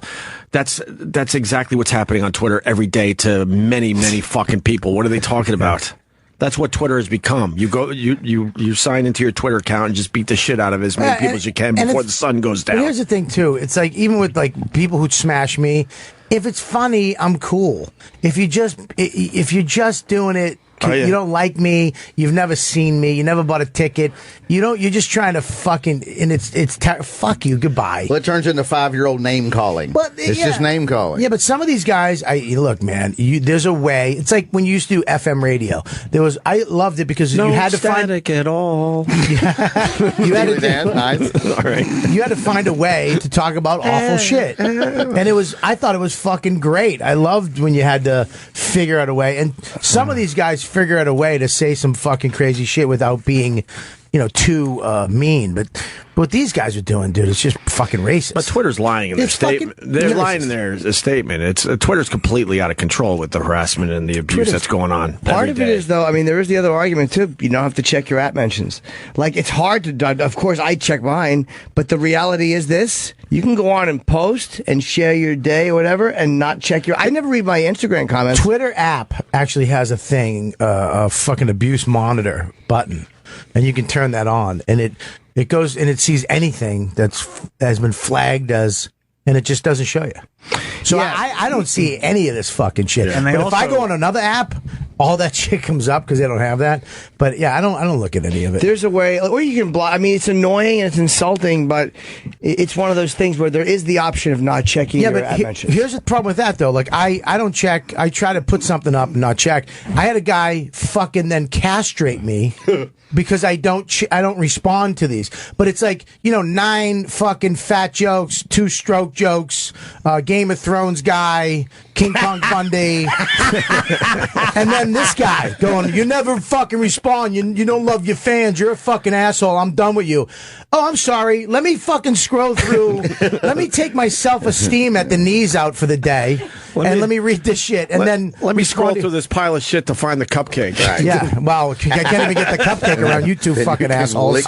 Twitter continues. Over the past 48 hours in particular, this is about Leslie Jones, obviously, we've seen an uptick in the number of accounts violating these policies and have taken enforcement actions against these accounts, ranging from warnings that also require the deletion of tweets violating our policies to permanent suspension. All right, and then Milo responded, with the cowardly suspension of my account, Twitter has confirmed itself as a safe space for Muslim terrorists and Black Lives Matter extremists, but a no-go zone for conservatives. Twitter is holding me responsible for the actions of fans and trolls using the special pretzel logic of the left. Where are the Twitter police when Justin Bieber's fans cut themselves on his behalf? Like all acts of the totalitarian regressive left, this will blow up in their faces, netting me more adoring fans. We're winning the culture war, and Twitter just shot themselves in the foot. I do agree with the point about, it's a safe space for terrorists, Muslim terrorists, and Black lives. It's like, or other groups. You could say that it is a safe space for a lot of bad shit. And Justin Bieber's fans you can't blame, unless he's saying go attack Leslie, and that would fall under their inciting part. But if you just bash Leslie, again, I think you're a dick for bashing Leslie because I like her, but you can't be held responsible for other people following your lead and doing it. Yeah. We don't control what other people do. You know what I mean? I don't care how famous you are. I don't care how powerful a speaker you are. We are not responsible for shit other people say. I don't take responsibility for that, and he shouldn't have to, and no one should have to. Well, what's one person? Just ban those in count. If someone tweets a gorilla photo to a black celebrity and they're not willing to do it as themselves, fine. You can ban the phone number it comes from or the IP address or whatever. Right. What? One person called the show and explained to me why Leslie Jones deserved this because she decided to be in Ghostbusters. Yeah. Please explain it to me so I understand. You can tell her if you think the movie's a piece of shit. You got every right to blast the movie. I'll say it again. You could dislike anything, of course, but it's the level. I don't understand. Okay, but you can see. Yes, you can do that. But I don't understand. I've never seen a movie or a TV show or anything that I hated that much, where I had to get in touch with the person and say, I just got to let you know, this movie stinks and you stink in it. Where the fuck? How does that happen? Here's the difference. I know what you're saying, but as a stand-up, you have stage, you have a microphone. Hold on. You have this. Yeah. We have outlets that most people don't have. So it's almost like I always know I can exercise my opinion or demons in a way that feels satisfying. And if you don't have that, you just have a regular... But they have that. They have that. It's called friends and family and conversation. I know, but I'm saying it's different. We can't say it at a different level. No, but I would never want to go to the fucking star. If I didn't know you, I wasn't in the business or whatever, even in the business, if I don't know you, Jim, and I saw your special and I was like, it's fucking garbage, I would never in a million years fucking go on Twitter, find you, and go, I just watched your special. It fucking stinks. You suck. I know, as a man, as an adult fucking man, okay, with a wife and a child and a responsibilities, because some of these guys, you go to their account and they have families and friends, and you're like, how the fuck do you have time to how does that even enter your fucking brain as a fucking man? Well, we have to go and talk to another human being that way, and it's like, dude, just say it to your wife. It stinks, and move the fuck on. Well, there's also the thing, like, Maya Angelou said, someone asked her, how do you deal with the criticism or something like that? And she's like, well, then you just don't pay attention to the praise. Like, as public figures, like, if someone's going to come and tell me they love my special, that I want to read. but I can't say just because you think my special was terrible that you're a troll. There's a weird line of someone giving me because I used to go to Nancy Grace's account and attack her because I think she's a fucking predator who made money off the backs of dead children. And I fucking hated her guts, and I thought that she was a bad public figure. Well said. And I thought what she was doing was wrong. Well said. But I did it as myself. I never hid behind a fake account. That's all I ask, is that you do it as yourself. But you have every right. But them hitting Leslie with racial shit is just disgusting. Can I say something? Though? You're talking about two different things. One is about abusing kids and using these tragedies to fucking gain wealth and fans. And the other one is Ghostbusters the movie. I know. Who gives a fuck? There's a huge difference to see a dumb movie and Nancy Grace. Okay, one is you're trying to fight for children and people, and we should fucking be better human beings, and what we put on TV and who we put on TV is better. One is a fucking movie about ghost hunting, which, can I just say, ghosts aren't real. Not all of them. Some of them. They take the movie so seriously, but so many people signed off on it that were part of the original movies. It just doesn't. Who gives a fuck about a movie? And then I throw in that I'm a bit hypocritical because I've always been pissed off when they remake comedies. Yeah. So. But I didn't mind. I just not didn't to the point where you even if you're upset. Of course not. But I didn't mind the movie. I went. I was surprised the reaction it got in the theater. People really seemed to enjoy it. Were they it. laughing? Right. I was with Ron Bennington and his wife, who I respect a lot, and he was sort of surprised. But I asked, "What do you think?" He goes, "I like the movie," and I just saw it as a movie. I wasn't thinking this deep about they're making Ghostbusters with a female cast, and everyone should just fucking die for thinking that would be a good idea. That's a possibility. Well, that's basically what they want to happen. That's how crazy some of these people are. From the moment it was announced, before word one was written or seen, everybody went, "Fuck this idea. This is a shitty idea." I'm going to tell you something right now. Leslie Jones, I'm making this prediction, is going to be a fucking one of the biggest stars out there. She's hilarious, on her way. Fucking hilarious in everything she does. Right. I went to watched all the clips on SNL. She's fucking ridiculous. Her Naked and Afraid with the dude from the little person from Game of Thrones. Yeah. It's fucking hilarious. She's fucking hilarious. And she's one of the nicest people ever. I was going to say that. It's right. Correct. I mean, from the second I met her at the Cellar to last week when she came in, same person, comes up, hugs, she's just cool as shit. Yeah, there's no, how do you feel good if you don't, if somebody, again, is a political figure or whatever, but a comedian who just does a dumb movie, and then she has to say, I leave Twitter tonight with tears and a very sad heart. All this because I did a movie. You can hate the movie, but the shit I got today, wrong. Couldn't agree more. Like, how can you feel good about that? Yeah. Especially the second half of that tweet. How can you feel good about that? Like, you're genuinely, it's like, maybe as a performer, I feel more for it because, like, this is a big moment and I'm happy for her to have her moment. And you could, I don't care if you say the movie stinks and you attack the movie. You got the right to do that. Even though you don't think they should. That to me is what we sign up for as public figures. No, I think they should. They have the right to do that. I just don't understand.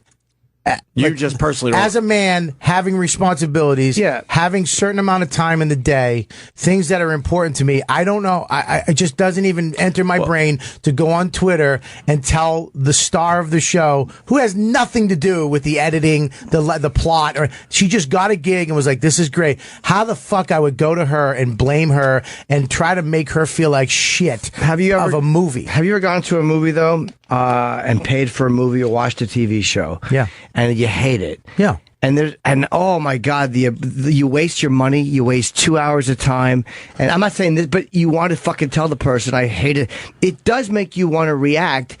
The same as liking something makes you want to react. It's the other stuff that I have the problem with. If you're attacking her and that racial shit, it's like, you little fucking cowards sending her gorilla phone. Like, you wouldn't. First of all, she would eat you alive in person. She would ruin you if this was on stage. Absolutely. Or just sitting there. She came into the Cellar the other night, but not. She was in a great mood. Just talking and being. She's just a funny motherfucker. She is fucking. I'm telling you, she's going to be one of the funniest. She's going to get her own show or something, and she's going to be huge. I'm with you too. I've seen her at the Cellar. I've seen her, and then I didn't see her for like 7 months. I saw her at the comic strip. Vic, how you doing? No, she remembers everybody. She's as sweet as she can be. It makes no sense. She's got explosive energy. Explosive funny, but she's got the subtlety of a fucking great actor. I'm telling you, she's got it all. And you know, and she's to make it at her age, you know, and to fucking kill it the way she's killing it, I'm just fucking happy for her. I couldn't be. She's great, but it's just fucking stupid. Right. Let me say hi to Greg in DC. Greg. Good morning, boys. How are you? I'm calling. I know. First, I love you guys. Love the old show and the new. Love Bobby and Vic. I enjoy listening. Oh boy, here it comes. Wait a minute. Here it comes. Well, hang up on him now.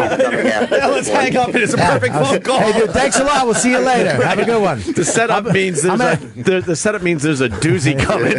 I'll see you later, buddy. Just hang up on him. There's no doozy. Yeah, go ahead, Greg. But I want to ask you, how many innocent radio shows have you guys sent the attack dogs on during Jocktober?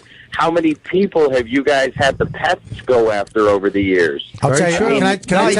He's 100% right. He is 100% right, and we are hypocrites for. I don't feel. I've never attacked a radio show in my life. No, ever. But this show, we made Jocktober. I love Jocktober. I really enjoy Jocktober. I'm not going to lie to you. As the years have gone by, I've had some guilt as far as that bit goes. Sure. I hate it. But when we were in it. It was so entertaining. It was so much fun. But as a human being, I do feel guilt about that bit in particular. And Greg, I also said I understand why you go and attack somebody's work if you don't like it. I didn't say don't attack the work. I did say that that's fine to do. What I'm saying is when we've made fun of people too. I guess you're right. But here's the difference between us and a lot of these people is that, again, I'm saying it as Jim Norton. Like anything I say as a person, I have to live with and fucking sit with. That to me, it's more. I said if you want to tweet her nasty shit as yourself, then you do that. Right. To me, it's the people who hide and who want to be able to weigh in on the conversation and say whatever they want, but they're too those frightened. People are called your fans. It doesn't matter who they are. I've always hated the anonymity, dude. I never liked it. Yeah, Jimmy's been talking about that for many years. years. I've been talking about that, and it's not all our fans. But it also, can I say something? What's his name again? Greg. I'll also say something too. It matters what the fans are going after the people for. I don't think I remember the fans went after the lady who wouldn't make a DVD for the troops. You know what I mean? Which was fucking ridiculous. Ooh. The things that you guys have had the fans do, for the most part, kind of has a cause to it. You've never attacked somebody except for the Jocktober shit, which I had nothing to do with. There's a lot of them, too. But it's been fucking people who are out of line, and they've never said go attack. They just said, this is our opinion. These people suck. This is why. And you guys did what you did. We and knew that's what so they be were it. doing, though. But most of the time it was for, like he said, Nancy Grace. That to me has something behind it. Yeah. A fucking movie. I've never seen you guys go attack these stars because they stink. Their movie stinks. But we've mocked shit. We've known the fans were going to attack when we did, and we did it anyway. And we did it with the intent of having people made fun of. Yeah. And we understood that was happening. This guy's absolutely right. Yeah, no, I can't. Yeah. And again, I've had to, but I've also, Greg, I'll say this: I've had to go on the road, and I've walked into those radio stations by myself. Yeah. Meaning, I was in Boston doing promo for shows up there, and the show I was supposed to be on wasn't ready yet. And Kenny goes, "Well, there's one in the building, but you guys," and the producer goes, "Well, you guys Jocktobered them twice. Do you want to go in?" And they said to me, and Kenny goes, they said, "Do you want to go in?" And I said, "Absolutely. If they'll take me, I'll go in." And he goes, "They're going to want to talk about it." I'm like, "Good." Yeah. And I've had that a few times. Lex and Terry we fought with.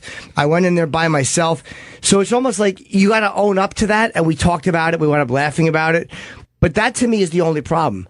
I went in there and I'm not holding you guys. So I'm not being a hypocrite. You went right into the lion's den. I had no problem. That's going to happen. Now that I'm a little older, I still have no problem with the shows that went after us and we attacked them, brutally. Right. But it was the innocence of Jocktober that now that I've had some time where I'm like, gosh. Well, I probably could have done that a little differently and maybe had the same result. I don't know. We feel that they were hurting the business throwing away. A lot of these shows we feel hurt the business. That's where the concept came from. Where I was really frustrated at how much shitty radio is out there. So then I'm picking these shows that I never had a relationship with or anything, and they never did anything to me personally. And I do feel bad. I never liked it. I'll be honest with you. I never fucking. Anytime you did it and I was in the studio, I never said a fucking word. Yeah. I never liked it because I felt like a hypocrite. If I was trashing these shows and then I have to go do them, I felt like a hypocrite. And some of the shows you trashed, I did do, and I liked them. Yeah. Well, it was just different radio. Some people And Bill do Burr different. would talk about how he would feel like he had to take a shower after he left some of them. But I, as a fan, I enjoyed would them. laugh hysterically. I laughed never too. posted things. I enjoyed them. Yes. I was not familiar with it and learned about it one morning in here, and I love the idea of everything we're doing. I didn't like when y'all told me later, and you told me at the cellar, like sometimes the fans get in a frenzy and then shut these shows down. I didn't hear y'all sick the fans on anybody. No, it was but I pretty- liked it. I liked it when you made fun of the shitty show. We loved when their bad Facebook rating, pages bad would get horrible shut rating. down. But it was We pretty loved it. obvious that we got We off loved on it. it. We're like, No, I- yeah, I can't sit here We and, loved it. and fake that. Of Nah, course. I never fucking liked it. I just have a little perspective now. We That's had all. a big, we had a big star on the hotline. Can I say something? Yes, we do. I was Oh, going you to do? with you. Yes. We got Colin, but Oh shit. Greg, you're right. I can't really argue the other side of this. I really can't. Good call, though. No worries. All right. I love your show. I think you're all great. Where are you from? Who cares where he's from? There's a big star on the hotline. Colin Quinn, how are you, buddy? Hi, what's going on? I'm sorry you had to hear that on hold. Yeah, that was great, guys. Thanks. You really deconstructed the idea of people anonymously, a.k.a. trolls. Never heard about them before. You guys don't like trolls? Is that what you were saying when they're anonymous? It's pretty groundbreaking. I smell. We didn't say it was a fresh thought. No, you are finished, you sleepy-voiced idiot. I smell another one-man show. I'll get a shitty seat at. So Bobby showed us his seat last night for the big taping for Netflix there, Colin. On Twitter, that seat. I don't know what the fuck did I do, Quinn? What I do to you? I don't know what the fuck. I love you. We talk all the time. You're one of my favorite people on the planet. I support everything you do. You were happy he lost. You're happy he lost a lot of his blueberries though off his muffin. Don't forget that part, Bobby. Nothing makes me more happy than him being at a fucking Chinese deli, knowing they're not going to give him a brand new muffin. He's going to have to buy it. And 8 of the 12 blueberries are on that fucking dirty floor. I swallowed my pride and got an apple turnover instead. Well, they tend to stay together too when you're eating them. It's a smart choice from Colin Quinn. No, they have two different. It's too boring. Anybody except No, I'd love to hear. Our troll talk was no good, but let's hear more about the Chinese fucking place's pastries. Idiot. Shut up. This is what a fatty Quinn is, though. He knows the different batter they use in the muffins. That's what I was going to say. Yeah. Yeah, he knows. I come in, I'm like, hey guys, this looks like the old batter. And one time, old new batter, we have a nice laugh. Oh, he's old batter with Ed Crane pull. You're deflecting though, Colin. Bobby wants to know why you had the shitty seat last night behind Colin, the camera guy. can I just explain something to you? Max, I was leaving Max, and he goes, where you going, Da? And I go, I got to go to see my Uncle Colin's one-man show. And he goes, do you have to? And I go, I have to. I have to support my friend. He goes, okay. And I left. He was sad. That's it. What'd he say? He goes, he gets it.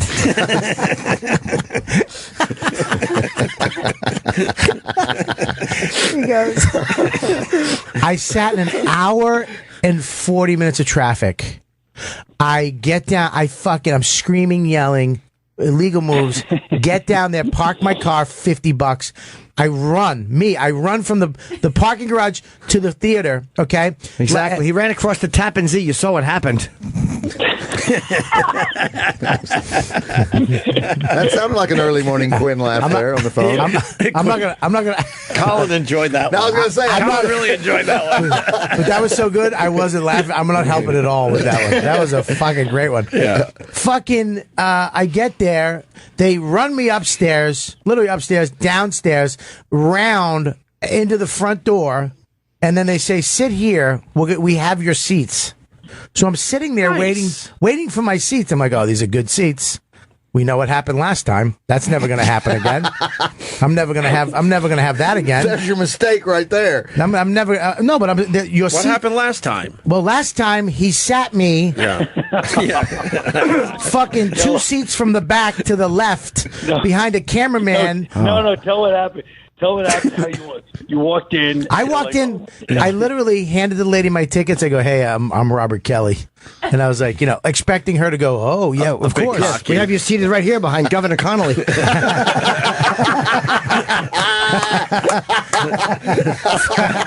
You were expecting to move forward, and instead you were moving backward. I was expected to have like a stamp or a wristband, and Colin wants to see you before the show. Little green room action. Yeah, a little. Hey, Colin wants to see you a little bit before the show. Say hi. Right. Have a moment with the big star. She looks down. She goes, "Oh, you're right here." She literally didn't take me to my seat. She pointed to it because it was right by the door. She goes, "You're right there." Me and my fucking wife, who bought a dress for the occasion, behind a cameraman. Hey, right. With a fucking guy with Tourette's behind us. That was last night. That was the first time. The other one. No. I thought Tourette's was last night. No. Last night he sits me next to one of his fucking Brooklyn Irish. Dude, you sat Bob Levy. Yeah. You were behind Bob Levy and Twitchell's. So I called him up and cursed him the fuck out. This is ridiculous. This is you. I'm your friend. We talk every I love you. What the fuck? What the fuck? I mean, I was fucking pissed. My wife had to go, "Don't worry, it's okay. These seats are fine." You shut the fuck up. These aren't fine. They're not that bad. Oh, I wanted to. Now, me and her were in a fight. Yeah. I'm fighting with my wife. It's supposed to be a nice night, but because of him, I was seating whoever. I was so fucking mad. Fucking furious. Last night, I sit down. I'm literally, hey, people walking by, hey, I love the show. I'm getting recognized a little bit. It's four years later, getting recognized a little bit. A little different time. Yeah. Hey, we got you. See, guy walks up. He goes, "Hi, buddy. Fan, I love the show. Status a little bit. We got higher. your seats waiting for you." He Yeah. goes, "Take care of him." Take to the care lady. of him. Get his seats. Beautiful. I'm like, "Oh, my seats." Take care of him. He probably meant kill you. Everything sounds perfect so far. I walk in now. I go to the row. The lady's taking the row. One of Colin's fucking old high school buddies, who's probably murdered fucking 9 people with a fucking Bic pen. The guy doesn't have eyelids. Just fucking stares at you. The murderous stare. Has a rope chain fucking necklace with a cross. That his fucking father gave him before he died. He's fucking sitting there with everything tucked in, his best fucking, Pierre Cardin outfit, right? His best fucking Pierre Cardin shirt, outfit, everything's Pierre Cardin down with the fucking shoes. He looks, I go, my seats, he looks at me like, well, you fuck, get here on time. And then he literally puts his hand in my face. Wait. Doesn't say wait, just gestures wait with fucking hate and fucking hell fury. How big was his hand? Dude, his hands have punched so many fucking faces. A lot of calluses on the knuckles. Every race you could see on his knuckles. Fucking makes me wait. I sit there. I got to bow. Chris Scopo's with me. I'm literally bowing my head. Yeah. Right? He said wait? No, didn't say it. Just yelled out 4 numbers in a row? No, he just threw up the top of the hand. And you went for it. Listen. You were actually going to explain what that meant. Listen. I know.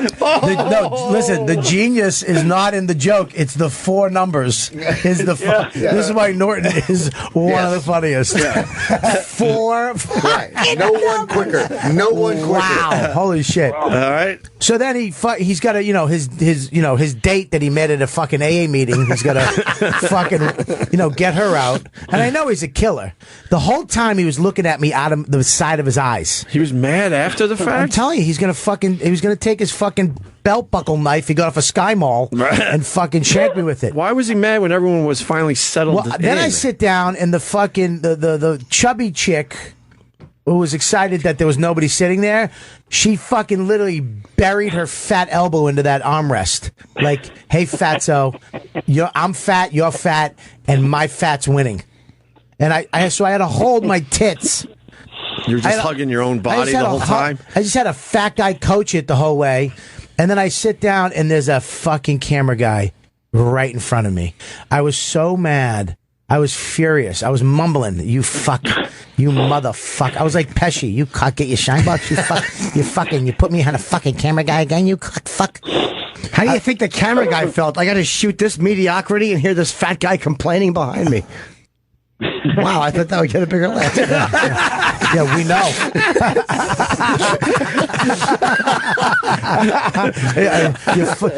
your voice gave out on that joke. Yeah, it sure did. I felt it as I was coming. I felt see it. I just saw. Oh no, no, there's no ramp. So, and then I'm like, you gotta be. I'm like, this is a joke. I'm literally think fucking Colin's gonna go ha ha, and like they're gonna come on, but we're kidding. Right, that was just a joke. Yeah, you thought he was filming a special and also doing a fucking prank show that you were involved with? Yeah, maybe, you know.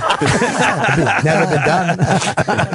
The guys from Practical Jokers are going to come out. I was so fucking mad. So, and then I'm sitting there. I text Buckles, your assistant. I texted her the photo and I said, I hate you.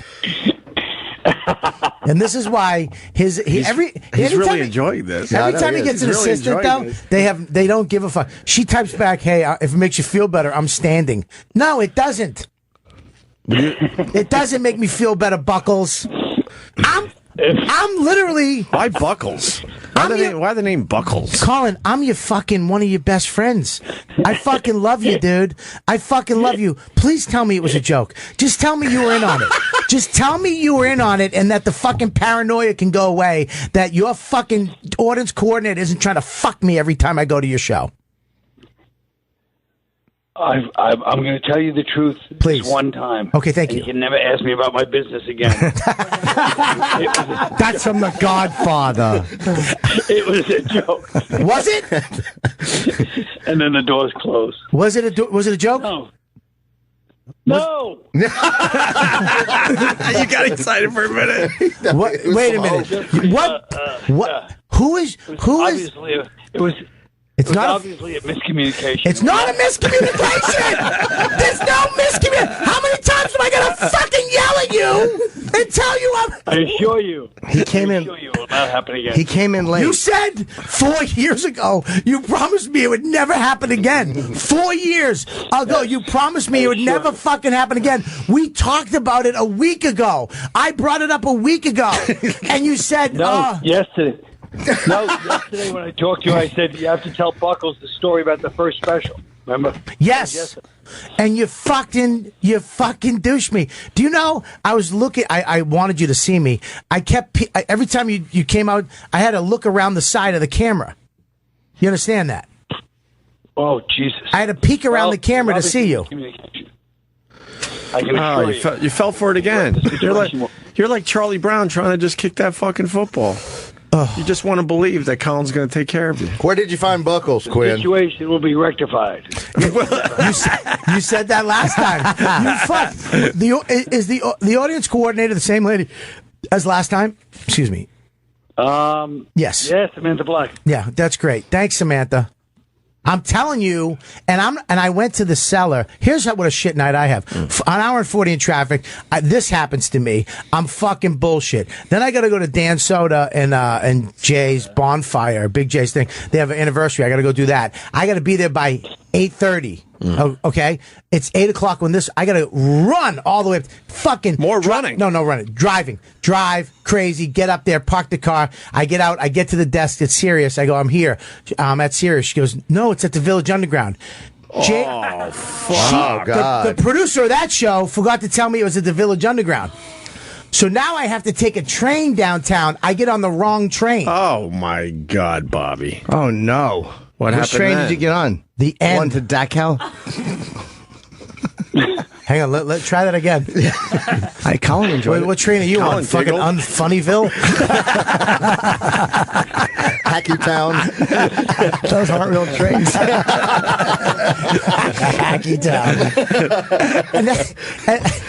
And then I'm on the phone. Then I got to go to the stand and do Joe List has his brand new CD. How many things are you doing at one no night? one cares about all your invites. Yeah, but last night was Shut not. up. Last night You're a bit needy. Last night was all about other people's All he's success. doing is talking about his invites. And then, dude, they want me to stop by this Oscar party, dude. Fucking shut up. How many things do you do in one night. I had to calm down a little bit. They wanted me to do. He wanted me to do his shit. Joe List fucking party. Right. And then I hang out there at the stand for a while, and then I'm like, you know what? I got to go home because my sex addiction was starting. Because there was a couple girls there that were really hot, and they were talking dirty. I'm like, I got to go. This is fucking stupid. Talking dirty where? At the stand. Oh. And look at you, fucking you. Well, I mean, where was were this? they? Yeah, What kind of, at the stand. what kind of things were they saying? Well, no, they were just one of the girls is a ex porn star. She's a comedian now, funny girl, and she was just talking about sex and stuff. And I go, look, I gotta go. I got a 3-year-old. My dick gets touched in the shower by me. I can't. I just got to go because now I'm thinking about let me fucking and she would have been like, no, I don't do that anymore, and whatever. But I would have just grabbed her titties. Now, you're into this, right? No, fucking lawsuit. Yeah, my brain started going to old Bobby. Losing your mind. Yeah. So you're like, you bend her realize over, I got to get the fuck out of here. pull her pants down. I saw this in one of your movies. Yeah. So how many things did you stop by on the way home? What do you mean, food? No, more things that you had to do. I'm driving home. More things. I'm driving home to fill up your emptiness. And I call Lenny Marcus. Why? Say, what are you doing? First of all, what do you need? I called Lenny Marcus. Yeah, well, what? It was time to go home. Why'd you call Lenny? Because this fucking night, I was so fucking angry. You needed to talk at my to somebody. Fucking traffic, that fucking seat brought so many emotions back. I was like, is he not friends with me? Is like our friendship a fucking fun? Like, did he do that? Like, I didn't want to ruin his night because his show. First of all, let me just say this. Colin, fucking the best one it's amazing. Visually, the set design. How would you know? How would you know about the fucking set design? Because that's all I saw.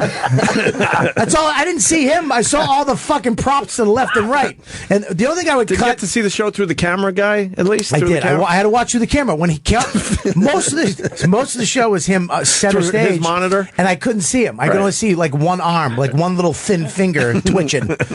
Yeah, the only thing I'm going to give you one critique: lose the suitcase bit, okay?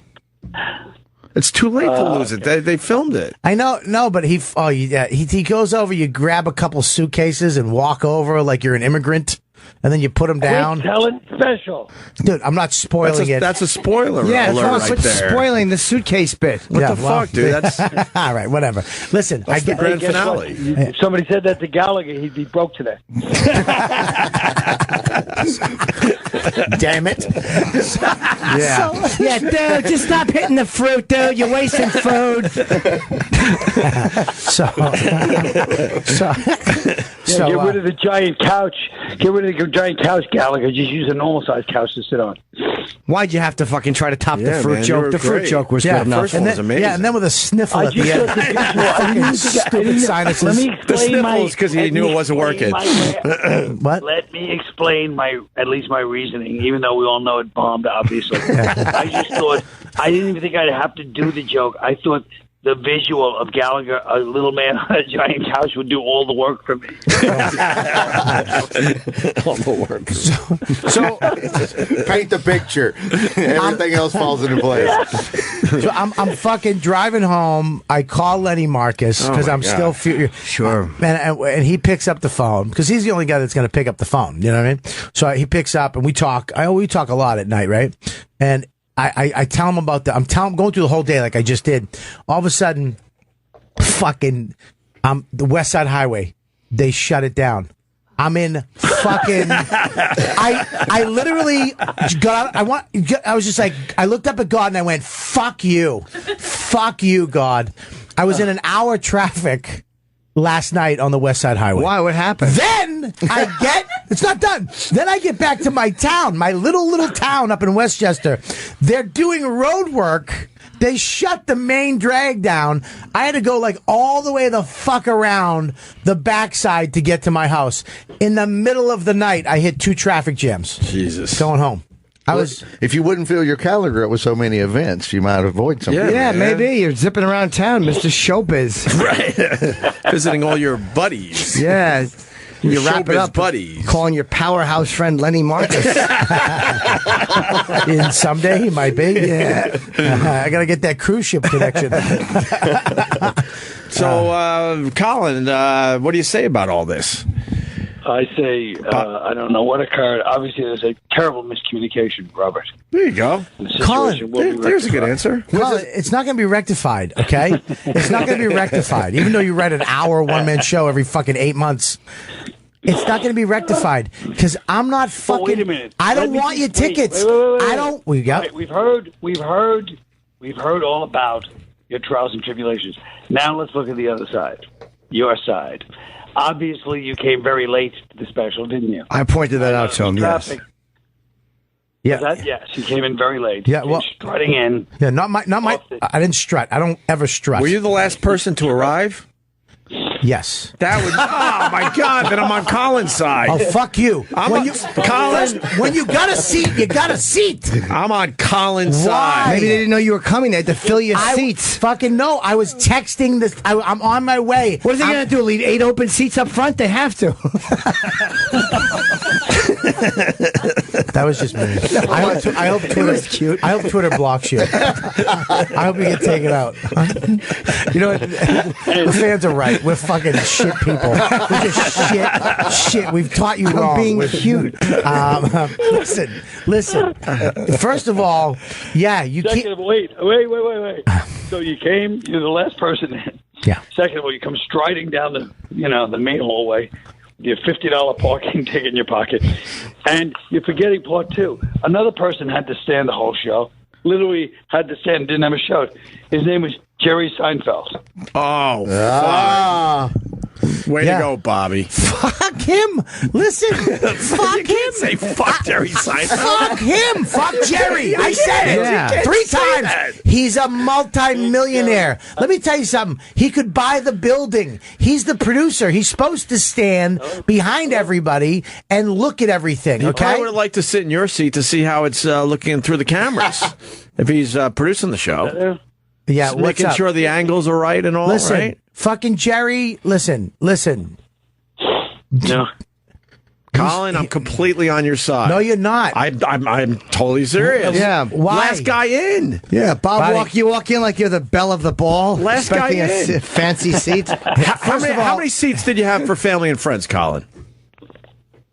Probably about 110 for that show. Now, I'm gonna catch him right here. How many has anybody ever made this complaint to you before? Yes, I have. Thank you. Not Bobby. That's it. No, it's No, well, they because had this- I'll tell you why. Because the seating lady, she might be doing a job. Are we talking about Buckles still? No, Samantha Black. Samantha? The seating lady has to visually set up the crowd. Right. So I was talking to Norton about this. So if they put me, and all the Collins fans know I'm Colin's friend, I'm a comedian, and they see me in one shot and then they use another shot and I'm not there, it's going to fuck them up. So they might want to hide guys like me. Who gets fucked up by that? Some people do. I don't give Behind a what, fuck. son? Who gets fucked up by that? Who cares? He's walking into it, though. I can't help it. I'm fat. I'm not walking into anything. It's just here. Fucking Go ahead. fucking redneck. Go ahead. Go ahead. I'll take it. Go right ahead. I'm sorry. I'm lashing out at you, Vic, and it's not your fucking fault. I should be lashing out at this queen, but I'm not. I was trying. Bobby's taking his feet in now. Listen, now. Yeah. That's fucking 3 fucking good ones in a row. I can't help it. I had to correct you because you were talking about how what really hurt you was your major celebrity status. Walking in, they're all going to get distracted by my shining light. Shut up! I'm not in my seat anymore. Who gets bothered by it's not the a celebrity person not being in the seat anymore? Exactly. It's not that. It's the friendship. People know I'm friends with them. But all right. I'm really on Colin's side because you came. I didn't realize you were the last person in. Jerry had to stand. Last person in. Exactly. No. Jerry had to stand and you were late. Last I person think Jerry in. did it. Put him over there. Somewhere. I think Jerry did it. He probably did. I think there's something comfortable behind the cameraman. Hey, put Fatty be over there. I don't want to have that shirt on camera. Yeah, we don't need him on camera. Colin was probably bummed. He's looking at his clock going, wow, Bobby, my friend isn't even going to show up, or I move people around. I'm the only one that Give him the did. better seats, I guess, and leave the empty seat behind the camera guy. I'm the only one 'Cause that that's showed the fuck up. You two assholes didn't. I didn't realize it was last night. And it was my birthday. I completely forgot. Roland did tell me that. He didn't tell me. Guess who didn't Roland forget? absolutely told me, and I did forget, Colin. Guess who didn't forget? Twice this week. I went and saw him at the Village Underground. I've seen all his shows. Buddy, Colin knows. I came in, drove in, just to see him. I saw it. And guess what? At the Village Underground, you had a great seat. That's exactly it. Getting spoiled. It's a 30-seater.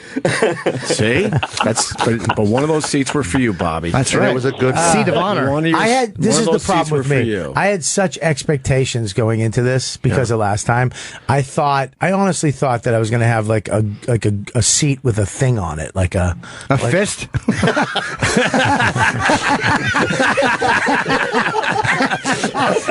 I got to give credit. At least he went away from the fat jokes. Let me ask Colin this, just to try to help your side out a little bit, Bobby, because I'm definitely on Colin's side. Can you fix your hair? What? With a shotgun.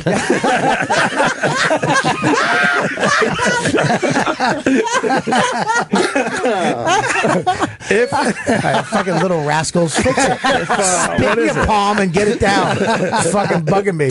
Either shave it or get some fake stuff in there. Colin, if Bobby showed up a little earlier, was there a better seat waiting for him? Well, yeah, as he said, See? Buckles obviously knew you're supposed to take care of him. You know, we literally had the discussion yesterday.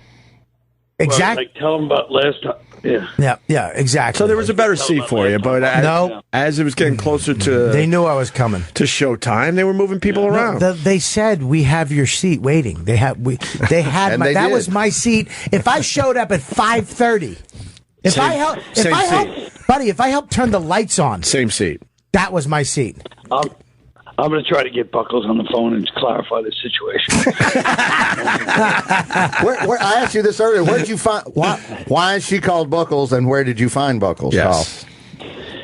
Well, I found her. She just was working on my last show, and then she's ask Bobby. He loves Buckles. She's a real wise ass. She's a wise ass, but she's really sexy too. She's a really pretty girl, but she's a fucking like a kind of tomboy. A Weisenheimer.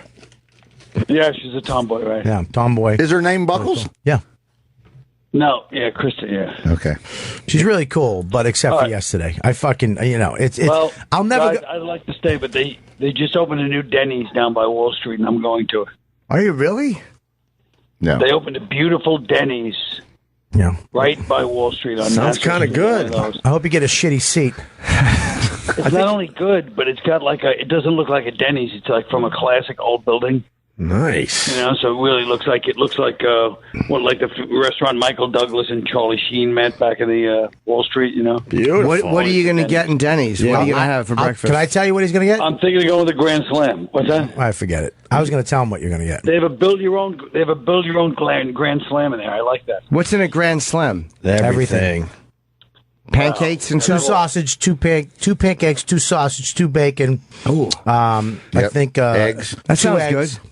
Little toast, hash browns. That sounds good. I'm a fan of the moons over my Hemi. Oh my God, that's my favorite. Moons over my hammy is my favorite. Yes. I've never had that. And the hash browns are great because, and you ask for them well done. It's the crispy hash browns. Those are good. Yeah. Yeah. Denny's is delicious. Denny's is good. Denny's a Have good you ever one. heard of a strawberries and cream pancake breakfast? Ooh, that sounds delicious. Strawberries and cream on top of the pancake. That's gross. Very nice. Yeah, exactly. You probably didn't need to explain what it was once you gave us the title.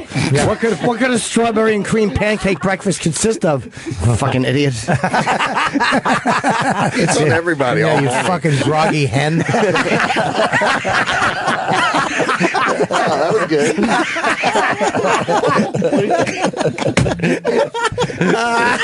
Groggy hen. That was was worth waiting for. Well, I think you guys worked it out, Bobby. You and Colin worked it out. We didn't work anything out. I feel like you guys worked it out. I'm never going to a show again. Hey, Colin, from now on, I'll buy my ticket like everybody else, and I'll choose my fucking seat, and I'll sit up front or sit way up in the back, but I'm never going to sit behind the camera again. And I'm not going to sit behind next to fucking Mickey Flanagan.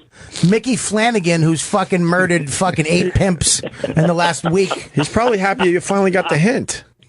Dude, the guy He's happy you finally got the hint. The guy next to me scared me so much. I was nervous the whole time watching the show. I was like, this guy's gonna fucking kill me. Colin, who is this guy that Bobby keeps referencing all morning? Who is he? I mean, there was a couple of guys that I was thinking it could have been, I guess. You don't even know which one. You know who he is. He fucking shops at Marshall's. His whole outfit's Pierre Cardin. You know who he is. You know who he is. I love to hear Quinn laugh. He shops. I love the description of him with his gold chain.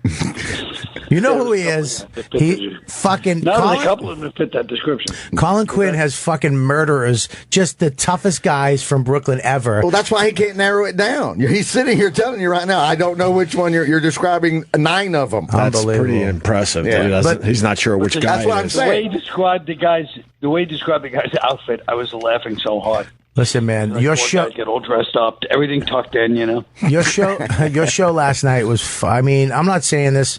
You unfucking believable. The production of it, not you.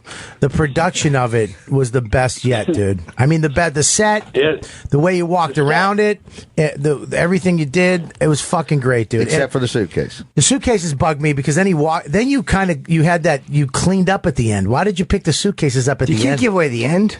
Yeah, why are you giving away the end of the big special for Netflix? It wasn't the end. It was like the middle end. What are you middle doing? end. Oh, It was okay. the end. You just gave away the end. Well, it's not the end. Spoiling everything. Obviously, the suitcases bring the whole thing together. Fuck. What? Gave away the end of the special. What? No, I didn't. What's up with the suitcase? Stop. Gave away the end. Uh-oh. Oh, boy, your phone's crapping No, out. that's Jerry fucking just tapping into the system. All right, guys, I better go to Denny's. I don't breakfast. All right, enjoy this. Oh, you sound like a man from space or something with that. What is that? Great job, buddy. When's this going to be on Netflix? Please just hang up. I don't know. Yeah, the phone is really bad now, Colin. Sorry, guys. See you later. All right, have fun at Denny's. Colin Quinn, everyone. That Bob did not Kelly. sound good at all. Bob Kelly, Thursday, Friday, and Saturday at the Punchline in Philly. New club. You need the people to come out. It's a weird time of year to hang out and go to comedy shows. Yeah, the summer's a weird time. man. Summer's a tough, Very tough sell. And this club just opened up, so you're supporting your new local club, which is a Punchline, which are amazing. And I'm there, so just get your fucking friends. Come out Thursday, Friday, Saturday, and go to my website, Robert Kelly Live. I just put up the whole tour that I'm doing September, November, October, November, December. So there you go. There you have it. All right, Vic Henley. I'm at a Comedy Off Broadway the first week in August, 3rd through 6th Comedy, Lexington, Kentucky. So come on down. All right, and Jimmy's in Columbus tomorrow night. Tomorrow night at the Capitol Theater, and then I will also be at the Insane Clown Posse event on Friday. And then Thursday, September 15th, Friday the 16th, Minneapolis, Pittsburgh, my rescheduled dates. And then September 24th is Toronto. And I got Montreal, I think, at the end of this month, too. Nice. We should try to do a gig together, all of us. Something somewhere, you know what I mean? I'll host. Fuck money, fuck whatever. Just do a gig so we can all hang out. Except for the fuck money part. I don't I'm with him on the money. Dude, I didn't mean that. Of course I didn't mean that. Yeah, I'm not going to fuck. That'd be a damn good show, though. That'd be a wonderful You show. missaid only for lots of. And we're going to start fucking around with this channel. A lot of guest hosts between now and September because it's summertime. Tomorrow, Mark Norman and Ari Shaffir will be doing this show starting at 8. And then we got Ron Bennington on Friday. And then Monday, Bobby's rolling in and doing the show for us. Why'd you have to say rolling in? It just sounded cool. Okay. I'm coming in fucking balls out, I didn't even know man. we were off Monday. I would have literally just showed up. Really? Yeah. I mean, they sent me an email. I just didn't. Oh, all right. Balls out, man. That's my new saying. Balls out, man. I think Nick DiPaolo. Like every good girl. Nick's coming. Oh, Jesus Christ. I think so. We'll figure that out as we do this. All right, we are back with Robert Kelly and Vic Henley. Jimmy's wandering around here somewhere. I actually said we had a couple more minutes, and that was my fault. I saw somebody drag him in the studio. I think he might be working on a promo or something. He'll be good. We're going to plug in for Robert Kelly Thursday, Friday, Saturday, Punchline in Philly. So there you go. We asked you about the Pokemon. You're not doing Pokemon. No, I'm not fucking. I don't do that fucking shit. Why are you getting angry with it? I don't know. I get it. I don't know. Oh, fuck. I don't even. What do? You run around town looking for a Pokemon? I guess. I played for like 2 You did days. Yeah, with my son. Fucking dude. Yeah, my girl's playing with her kids, but only because of that. And then he got bored with it, and then all of a sudden I'm coming home showing him all the stuff I did for him, and he doesn't give a He didn't fuck. care one So, bit. yeah, I guess I'm doing it for myself at this point. Yeah, I got hooked into it a little bit, but I'm not. I'm tapping out. You're fading out already, Travis. I would imagine. I'm still playing. I was playing in the bathroom when I was in with Bob. Yeah, I caught a Pokemon. Yeah, exactly. Well, you called it a Pokemon, and you caught it in your mouth. Jim's back. Jim's back. Yay! Yeah, you wouldn't let us see your Pokemon. We were trying to check out your little wiener. You wouldn't fucking whip it out. Yeah, he wouldn't. Me and Bob were talking. Very uncomfortable in there. Yeah, but just trying to lean. We were leaning on like two bullies in school. Yeah, I really did feel like I was in high school. Trying to get your lunch money. Yeah. What did you do for lunch money? Bob? What's up? What's up? What's happening? Oh, I'm sorry. What's up? You were asked a question, sir. Oh, shit. Was I? Yeah. Oh, I didn't fucking hear The it. person right through that glass was The talking person to who you. asked it must lack fucking charisma. Hey, man, you need to ask questions. Who the fuck is that? Ask your questions. Buddy, better. there's got to be a limit. There's got to be a limit per show. 2 per. Who the fuck is that? Hey, man, I'm just jazzing. He's got his like jazz glasses on. Yeah. He's an old blues man. Dude, he makes my frontal lobe hurt. I can see it pulsating. Fucking I can hate see it it. pulsating. I hate. What's his name? Stop leaning on the window. Oh my god. A little southern. I like that. What's his name? Is that really his name? I wasn't here when this character was introduced. Oh, yeah. That was Chip. Instead of Miles Davis, he was Kilometers Davis. Kilometers Davis. Heard what I'll say? That's actually fucking hilarious. I know. Oh, fuck wow. you, Chip. I Okay, hate Chip. then. Trump Jr. had a very nice speech last night. Not voting for Trump myself, not voting for Hillary. I'm not voting. Yep. But I call it like I see it in my stupid brain, and Trump Jr. had the best speech of the night by far. He was very, very good up there. How was Dana So far, White? Trump still has it. He was good. He did like a Dana was 3.5 all right. minute speech. It was very.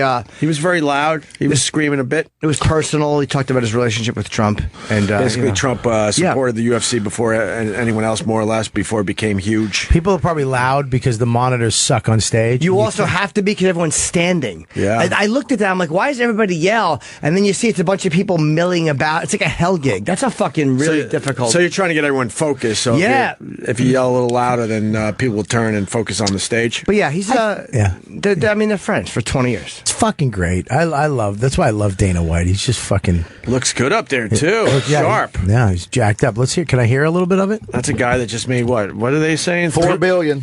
No, 4. 300. Oh, what his part 350 was. million was his part. And he stays keeps on. the job, And right? he stays on for at least 5 years. Yeah, but he's only making $125,000 a year now. They knocked his salary down.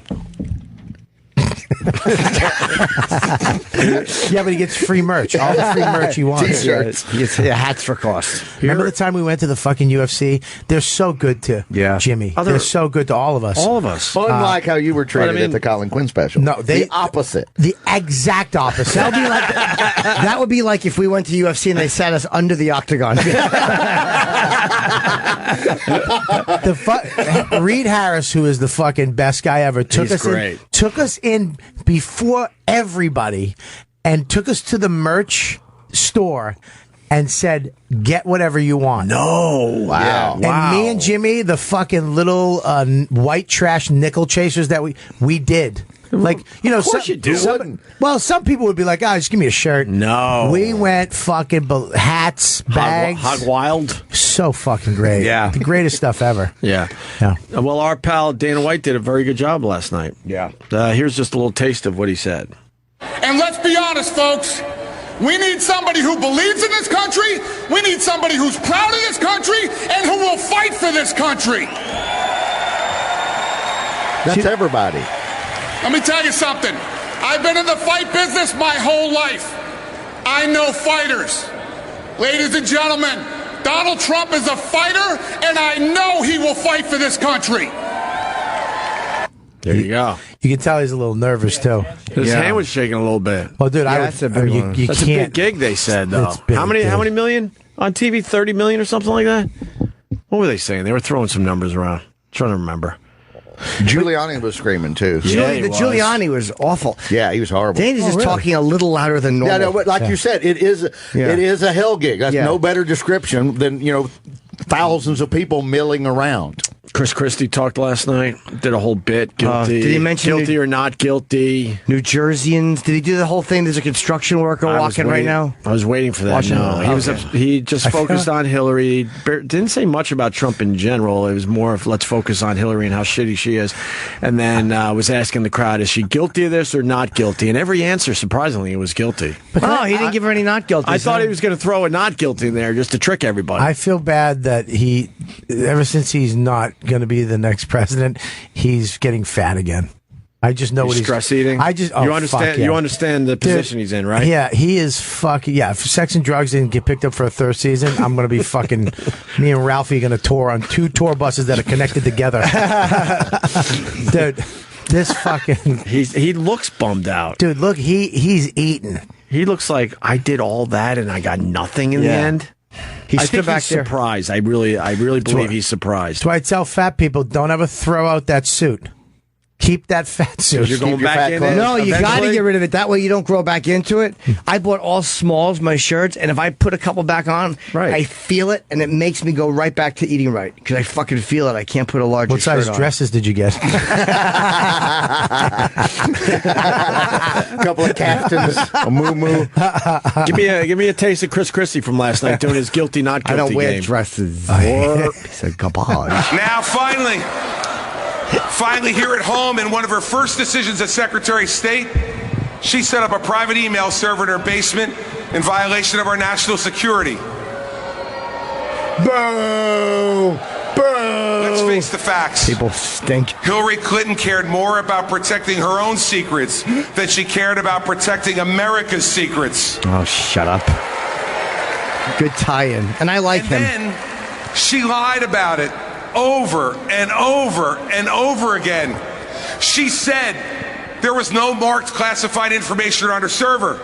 The FBI director said that's untrue. She said that she did not email any classified information. The FBI director says that's untrue. She said all work-related emails were sent back to the State Department. The FBI director said that's not true. So, as to Hillary Clinton, the charge of putting herself ahead of America, guilty or not guilty? Not guilty. He's laughing.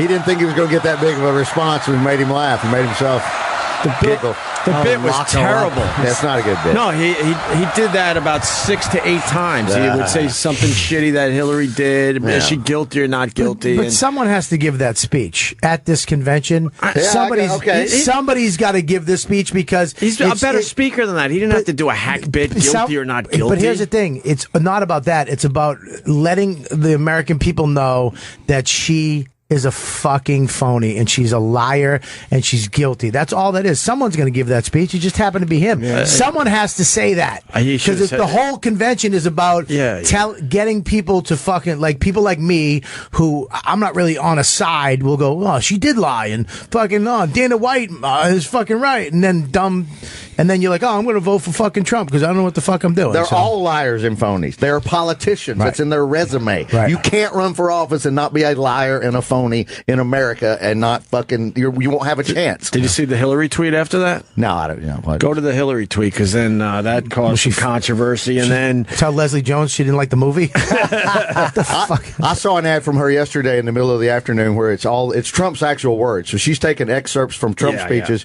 and then at the end she shows a little kid watching on television, and it's like our children are watching this. Well, you made the ad. You're showing the children. You're running an ad at 3 in the afternoon of all the bad stuff. So go the other way. I think you passed it. It's the Chris Christie tweet. Let's see. Yeah. If you think Chris Christie can lecture anyone on ethics, we have a bridge to sell you. That's a good one. Nice. It's a great and then Chris Christie, they talked to him on the floor, and he basically said this is a fight she doesn't want to get involved with. Do you think they must if you want have? to talk about ethics? Oh, really? Oh, yeah. Chris Christie did not back down. Good Do you God. think they have comics? He's basically saying, bring it on. You'll get your ass handed to you. They do. I Do you know think they a guy have who's a comics speechwriter. writing these tweets though? I'll make tweets for tweets, like saying, okay, because there's no way she has the time in the day to look at these tweets, but she has to have somebody come up with a tweet and then.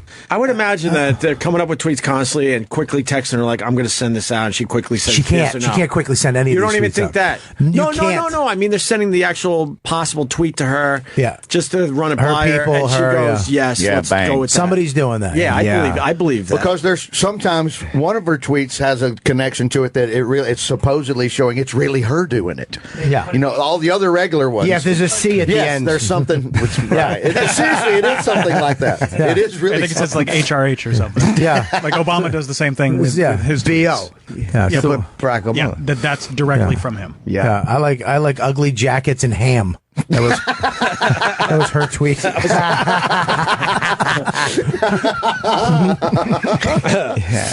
That was the name of my last comedy record. Yeah, Hillary. Oh, fuck yeah, you, boy. dude. I don't accept him. I won't accept it. I won't if I won't. I don't say. What's his name? Kilometer Davis. Kilometers Davis. Kilometers. That's the only part. Sorry, I forgot the S. That's the only part. We got it. Don't type it out. We got it. Stop typing it out. We're not fucking morons. We got it. You asked what it was. I know, and he said it instantly. And this and ye fucking shall guy receive. was trying to spell kilometers for fucking 8 seconds. Fucking asshole. Just pull more shit up. Let the hot chick do Nothing it. better than seeing letters go away because you got to respell it. Yeah. Click, click, click. Cold, No, cold. that's not it. I can see Click, his click. mouth open up That's silently. not it. Cold, Right. law, lean, limeters, limeters. One other thing from last night, yeah, Clinton. She was very entertaining. She made this comparison to the RNC. Yeah, play this. This is quick as Last well. night in Cleveland was surreal. I kept thinking, what's this like? And then I thought, when I was a little girl, I went to see, when they reissued it, the movie The Wizard of Oz. No, you didn't. You saw it when it was first in the theaters. Shut up. Your reissue comment. That was her trying not to sound old. She realized, I sound old by referencing The Wizard of Oz, so I better say, yeah. Absolutely. Yeah. I remember one time when I went to see Walter Johnson pitch. Oh, wait a minute. Old bag. It was him against Cy Young. She's starting to get old lady voice, too. You notice that? Her She vocal certainly cords is. are shredded. That in the voice. Yeah, vocal fry. Is it the fry? I don't know. I just said The that. fry. All right, go back to Hillary. Go back. And there were similarities that appeared to me. Lots of sound and fury, even a fog machine. I see a similarity right now to The Wizard of Oz. If someone threw water on her, she'd disappear. She'd melt. She's a witch. The visual background in her outfit and her hair, it looks like the future. Yeah, this she looks does. like she's on the fucking, this looks like Guardians of the Galaxy or something. Yeah.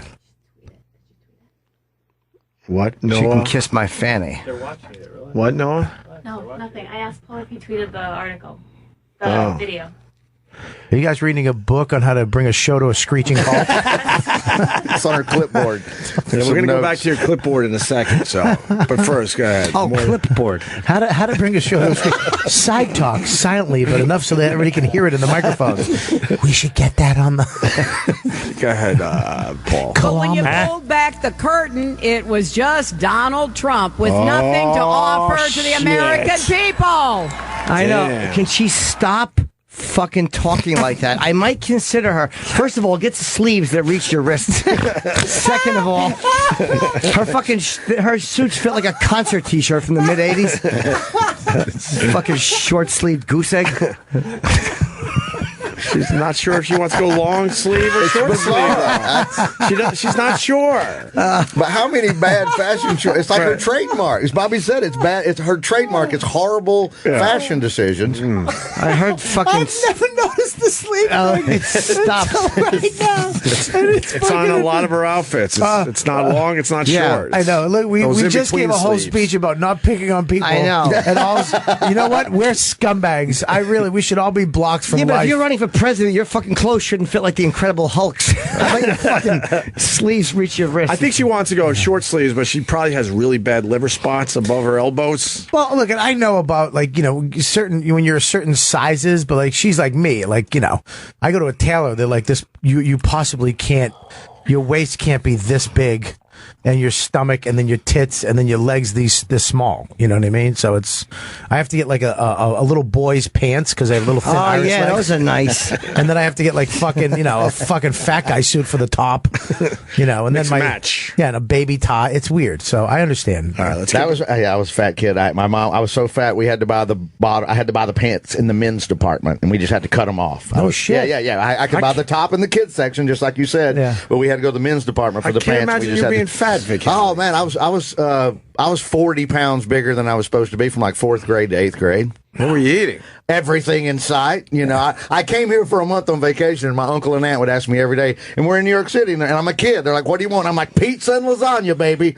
Right. And I ate pizza and lasagna for 30 days and went home to my family and couldn't wear any of the damn clothes and stayed fat went for right 5 back years. to deer meat. Venison.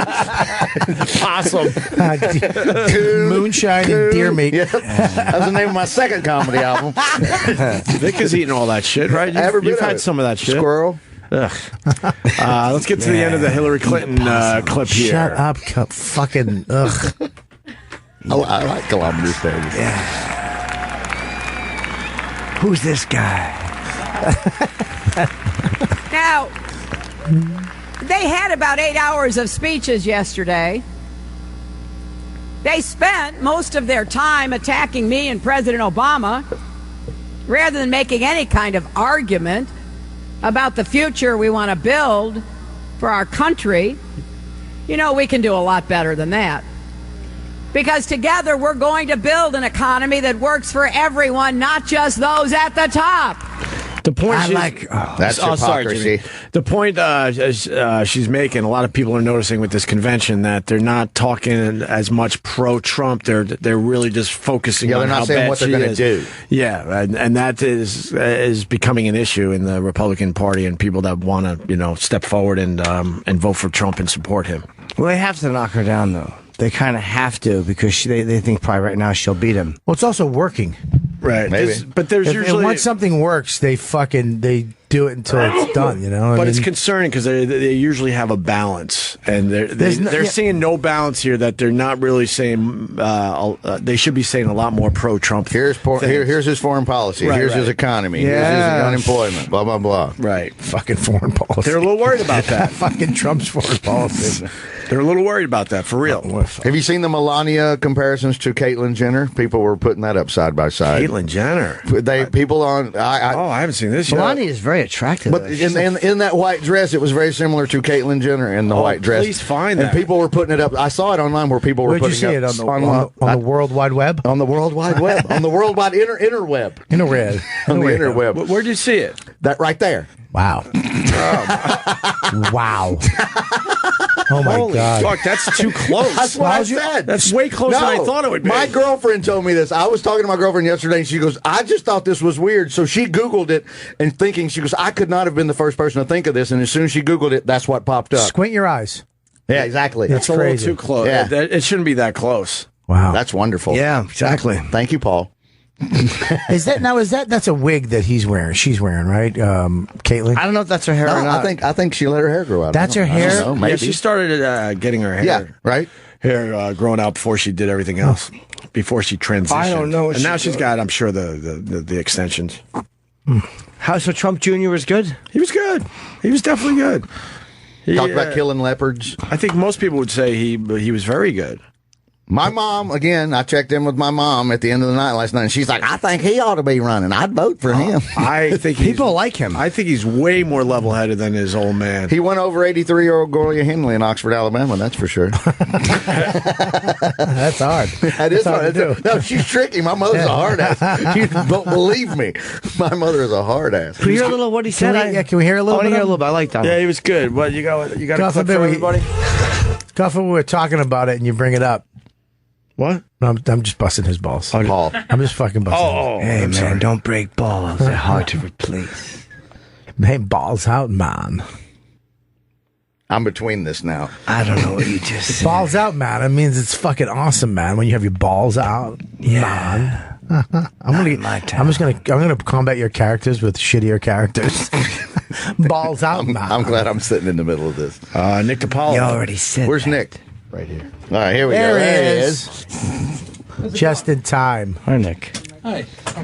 Happy to see you too. Right on. You all right? I smiled. Oh, you still here, Bob? You have a cot in this fucking studio? How you doing, kids? What are we talking about? Well, we're watching a Colored little bit folk? of Trump Jr.'s. I want to see a little bit of Trump Jr.'s speech. I haven't seen anything. He was good. Yeah, I've heard he was good. He was very good Yes, last he night. was, wasn't he? Yes, I A agree. lot better than his old man, actually. I just said that. I think he's way more level-headed than his old man. Well, we don't want level-headed. We're enough level-headed. Give me something with a fucking straight hair and a part. You know what I'm saying? But what else is going on? Let's hear it. Let's hear it. What are we doing? Are we watching it or am I? We wanted to say good morning to you. You're on. What? We wanted to say good morning to you. Let Oh, you that's settle all right. in. You don't have to fucking be polite. All Put right, on the now fucking thing. all right, here's the clip. A president not beholden to special interests, foreign and domestic, and one who funded his entire primary run out of his own pocket just to prove it. A president who will secure and defend the borders of the United States and who will appoint judges who believe that freedom requires a limited government. A president who won't use the highest office in the land as a path to personal enrichment. A president who's actually created real jobs, who has actually signed the front of a paycheck, and who doesn't just talk about it in theory. That's a good point. A president who has real people's families and livelihoods dependent on his success and the success of his company for decades. Who is he, Steve Austin? I hate the way they're yelling. I know. That's what's ruining it. They're yelling. That's what's ruining it. They You're right. stink. Yeah, but it's not everybody. It's like fucking 8 women. I know, exactly. He should go, a president from this country.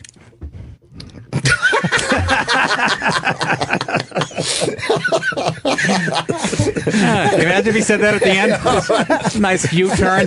One. And then walk off. And then walk out. That's your closer for sure. Drop the mic. Yeah, boom. A president who's not, and they cut him off. Nice. Oh, mama. Go ahead. Let's get to the end of this. A president who speaks his mind, and not just when it behooves him to do so.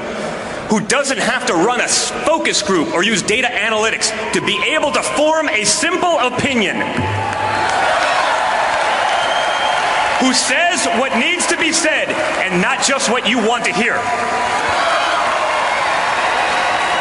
A president who will unleash the greatness in our nation and in all of us, who will give the hardworking men and women who built this great country a voice once again. Stop yelling Trump. I know. Isn't that fucking irritating? He looks good, though, man. He looks really good at a podium. He's fucking very good. He looks like Charlie Sheen on Wall Street. Yes. Yeah, he does. Hopefully, Nick, he's you're got right. fucking Okay. test results. He's got are nice calling it. Yeah, that certainly. kind of presence. I'm actually looking at Vic going, boy, I made a good point. They were saying Bateman from American Psycho as well. Yes. A little Bateman action. Yes. That started trending on Twitter after his speech. Go ahead. That president can only be Kevin James. my mentor, my best friend, and my father, Donald Trump. Oh, they related? Yeah, I thought he just looked like him. And when we elect him, we'll have done all that. We'll have made America great again. Greater than ever before. All right, don't go crazy. There he goes. Little taste of his Nice speech. job, though. Very nice. He did Great very well speech. last night. Yeah. Absolutely. And then his sister didn't. She was just okay. Is that one with the tiny mouth? Yeah, Tiffany. A lot of people thought she looked like Miley Cyrus. Yeah, You got that's her? Marla Maples. That's Yeah, the one cute. with Marla Maples, who's the hottest broad. I saw her in her peak at lunch one time. At lunch? Yes, at some luncheon. I don't remember what it was for. It was me, Al Sharpton, and somebody else. If you could look hot at lunch, that's pretty impressive. She was fucking the most beautiful woman I had ever seen in person really. at that point. Had to Yeah. put your sunglasses on. She's Oh, so God. bright, shining so bright. I fucking hate him. You want to hear Tiffany Trump? You got a shorter version? Sure. No, don't ruin it. You just had a good mom. I hate fucking, what's his name? Mind your Kilometers Davis. Kilometers Davis. Kilometers Instead of Davis. Miles Scared. Davis, It's Kilometers Kilometers Davis. Yeah, Nick. Put the glasses. Show him the glasses. You got it. Nah, no need. I fucking hate it with fucking 9 A's. Yeah, fucking hate it. Kilometers Davis. That's her right there. She's not bad. No, she's beautiful. She's kind of cute. You want, play it. Marla Maples better looking. Yeah, Marla Maples. Her mother's better looking. She looks like the type of chicken banging Aruba. Bang or drown? It is very not Natalie Holloway. It is very Natalie. I mean, go swimming with her. What did I say? Yeah. Push, I whistled at a girl like her once. I got hit with a hammer by 9 men. See, 'cause I'm What? old and I'm I black. get it. We get it. You're not Like, black. You're not old. Shut up. No, you're not fucking centimeter fucking David. When did you start wearing those? I can't see anymore. I can't see far away, and He I said can't that like see. it was my fault. What the fuck? I got the same thing. Yeah. We're all sitting here. No with shit. Everybody's sitting Look at here. that. He needs him too. No, I got him too. I can't read. I It's can't like the read. fucking waiting room with Pearl Vision. Yes. What are you, plus 175?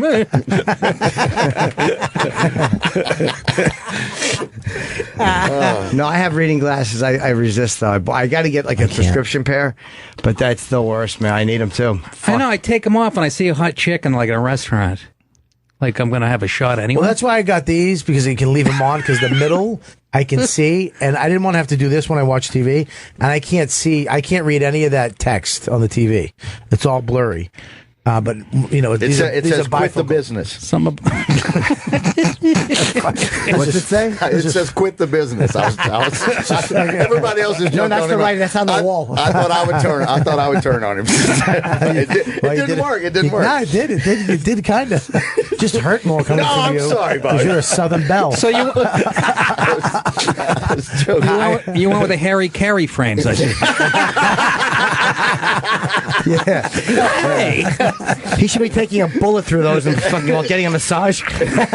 Nice, good. Nice. Godfather. Yes. Mo Green. Little Mo Green reference. They're not done. Let him. Norton's fucking sizing me up like the Terminator right now. No, when they told me you were coming this morning, the first thing I thought of was, oh, good, I'm just wearing a black T-shirt, because I knew you would start attacking whatever fucking shitty outfit I had on. You look good. You look good. No, and I was like, Vic cool. looks. No, he hasn't really changed. Man. What the fuck? What? What happened? I have one hair that's hanging down. Oh, I see it. Fucking, at least you have hair. You look good, dude. You lost weight. You always say that, but my weight's been the same for 28 years. No, But you put on a it's little just- weight. Seriously. Oh, okay there, fucking Joe Protein. You said that like you were fucking a yoga instructor. No, you got a little pudgy on the head. For Christ's sake. When are you throwing a barbecue, man? Fucking, you fucked it up with your kid's birthday, so I was a have to good wait party. a couple months. That was a good party. It was. A great fucking party. Yeah, I put good on some of time. that face paint and I went to the mall. I picked up like 12 kids. That was the creepiest thing. Did him and that lion face? That Oh, it was was fucking awful. creepy. His son, Max? No, Bobby. him. Wow, you. Yeah, my son Max went up and I got this amazing face painter, fan of the show too. Okay. She came down, her and her girlfriend, balloon artist, and I was like, I figured she'd make Kiss or whatever. This girl fucking did a made you into a tiger. lion and It a was tiger. yeah. creepy. Did you put it on Instagram? Yeah, I got it somewhere. And he's sitting like a swing in his front yard as I'm leaving by himself with that face paint on. It was fucking creepy, He looked man. like the guy who shot himself to the Bjork song. Remember they ever see that fucking kid? What? Fucking paints his face to commit suicide because he's a Bjork fan. It's a very good reference. That's If an you've seen excellent, the video. excellent. Yeah, It's an Really? excellent reference. Yeah. Yes. Yeah. God damn it. Yeah, Can for you find 4 that kid? people. Was he that disappointed with the paint I'll job? get it. I don't think it's up there, but I'll I get think it right you were now. embarrassed by the face painting No. picture and you didn't post it on your Absolutely Instagram. not. I don't. That party. I don't want. I kind of don't post that shit. That's I want good. everybody to Family hang, stuff, family have a good stuff. time. I don't want you to have to worry about a photo getting on fucking Instagram. No, like we were at your party once, and there was somebody videotaping our conversation for like, and I was like, Really? put that shit down. Well, I'm it's sure there like was nothing harmful said there. no, we were literally trashing a comic. Nothing that could ruin That's what I'm saying. We were literally fucking talking about somebody. As long as there wasn't race involved, I don't give a shit. Like I said, we were literally talking about somebody. Let me see this picture, Bobby. I'm going to get it, but don't do this because it's going to take a while. Talk. It's going to take a minute. I don't want. I'll be at Caroline's this weekend, Yes. folks. If you want- Yeah. With Kendra I'm not a Cunningham. Caroline. Aren't you Huh? working with With Kendra? Kendra Cunningham. I Boy, just we're worked- like- I don't is she know her. funny? She's very funny. I worked with her in May at this Yeah. up in Connecticut. We had a great time. I met her at the Stress Factory a couple years ago. I Yeah, don't know funny girl. Kendra Very Cunningham. funny. I She's don't like know in- what she you're- does. Tell her you don't want to see her. She'll understand. Believe me. Exactly. It's like a Oh, modern her, day, yes. modern day Mae West. There she is. Yeah, Oh, exactly. okay. No, she's very funny. She's very funny, huh? She got a nice. Bobby, you know her? I don't. She's from like fucking from Boston, Dorchester. yeah. She is? Oh Yeah. my god! And she's Was she a brunette? Has she always been blonde? she's like I like her because she's like 190. She talks about it in her act, and she wears like the tightest, Yep. and she God. just Yep. she's a ballsy chick. She's fabulous. Yeah. But with a nice, like a subtle sense of True. humor, right? Yeah, no, it's not good. over She the married? top and No, she's not married. No, you want a shot at her? I'll hook it up. Huh? I know you're getting a little boy in the suburbs and 11 kids and Maybe you should start a Painting- club. We should start a fuck club up in Westchester. Just get a shed and put it in the woods. been there, done it. But Caroline's all weekend, right? Yes. Is she Thursday, work- Friday, Saturday. Thank you. She's working with you. Yeah. Yeah. Well, I've used her a few Yeah, times. she's a good. I want to Yeah. use her. Yeah, she's good. It's going to be a good show. Good then. hangout too. She'll I worked with her in Philly. She calls my room at like 10 in the morning. She goes, the fucking Red Sox are on it. No, let's go. Wow. That's a good opener. Yeah. That's a damn good comic Cut the friend. West, we're eating like triple cheese. Nice. No. She came to Nantucket last summer, and we had a Yeah, that's right. She had said. to leave early to go open for That's you. right. Yeah, That's right. Yeah, Just open a door for me. That was it. She had to go. Opie, what's going on? You seem kind of quiet over there. Just listening. You're right. You all right? I'm fine. You sure? Seem kind of tired. Have you ever asked him about his football career? Do you know about this man? No. You do not know that this man was an all-star running back for the University of Maine I Black wasn't an Bears? all-star. No. No, he was fabulous. He was a running back for the. They ran the wing tee. That's right. There's like 4 teams in America are running the fucking wing tee. It's from the Depression. There's no quarterback. You shoot. There's 3 No, guys. there's a quarterback. Of course there. Well, come on, I was This trying to isn't- make it. Look right there. There he is. You were Player of the Week with Mark Oh, that was in Navarro. high school. I know. Oh my God, is that you and Bavaro tell me for we- real? we can look like brothers, don't we? Yeah, that's badass right there. How the fuck you guys find that? Hold That's on, I'm creepy, looking at you man. and Dimitri Martin. Holy shit, Bavaro. Fucking what a head of hair. It does look like Dimitri Oh my Martin. Was God. he on the same team as you? We didn't wear helmets. It's just the hair. No, you the got hair your was sucking. enough. Wait, you were on the same team as Bavaro? Yes, he was that tight end. Jesus. I was a year older than him. I was a captain my senior year. He was a junior. He was even better on defense. Do you remember? Oh, do you wow, remember He was really? a defensive I end. bet. Oh, Dude, he would have Yes, 5 sacks a of game. course. Would he remember you? Oh yeah, you guys We talk now and then. I had him on my radio show in 1871. I bet he was. And there he is now. He's let himself go. But He's on right now, Fox who News. the fuck is that tub of He's cheese? on Fox News right He's always on. Who is that? fucking Oh, I've guy? never seen I him. forgot his name. Jesus. Me. That's Nick. Yeah. my God. Jesus, it's weird to see him in the room and on TV. All right, so the party has to come together for Donald Trump to win. If that's I like to gonna, get over if there. that, if it's going to play out that way, then you got to get 65. But the party's not going to get together.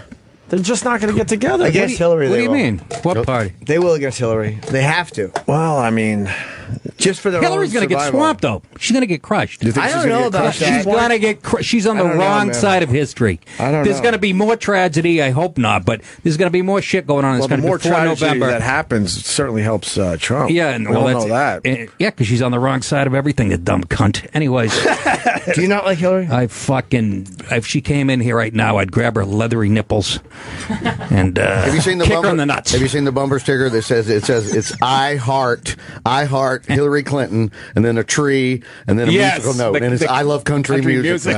It's that old gag. But That's pretty funny. So they've dusted it back off for her. I'll be selling those at Caroline's this weekend. That's a good idea.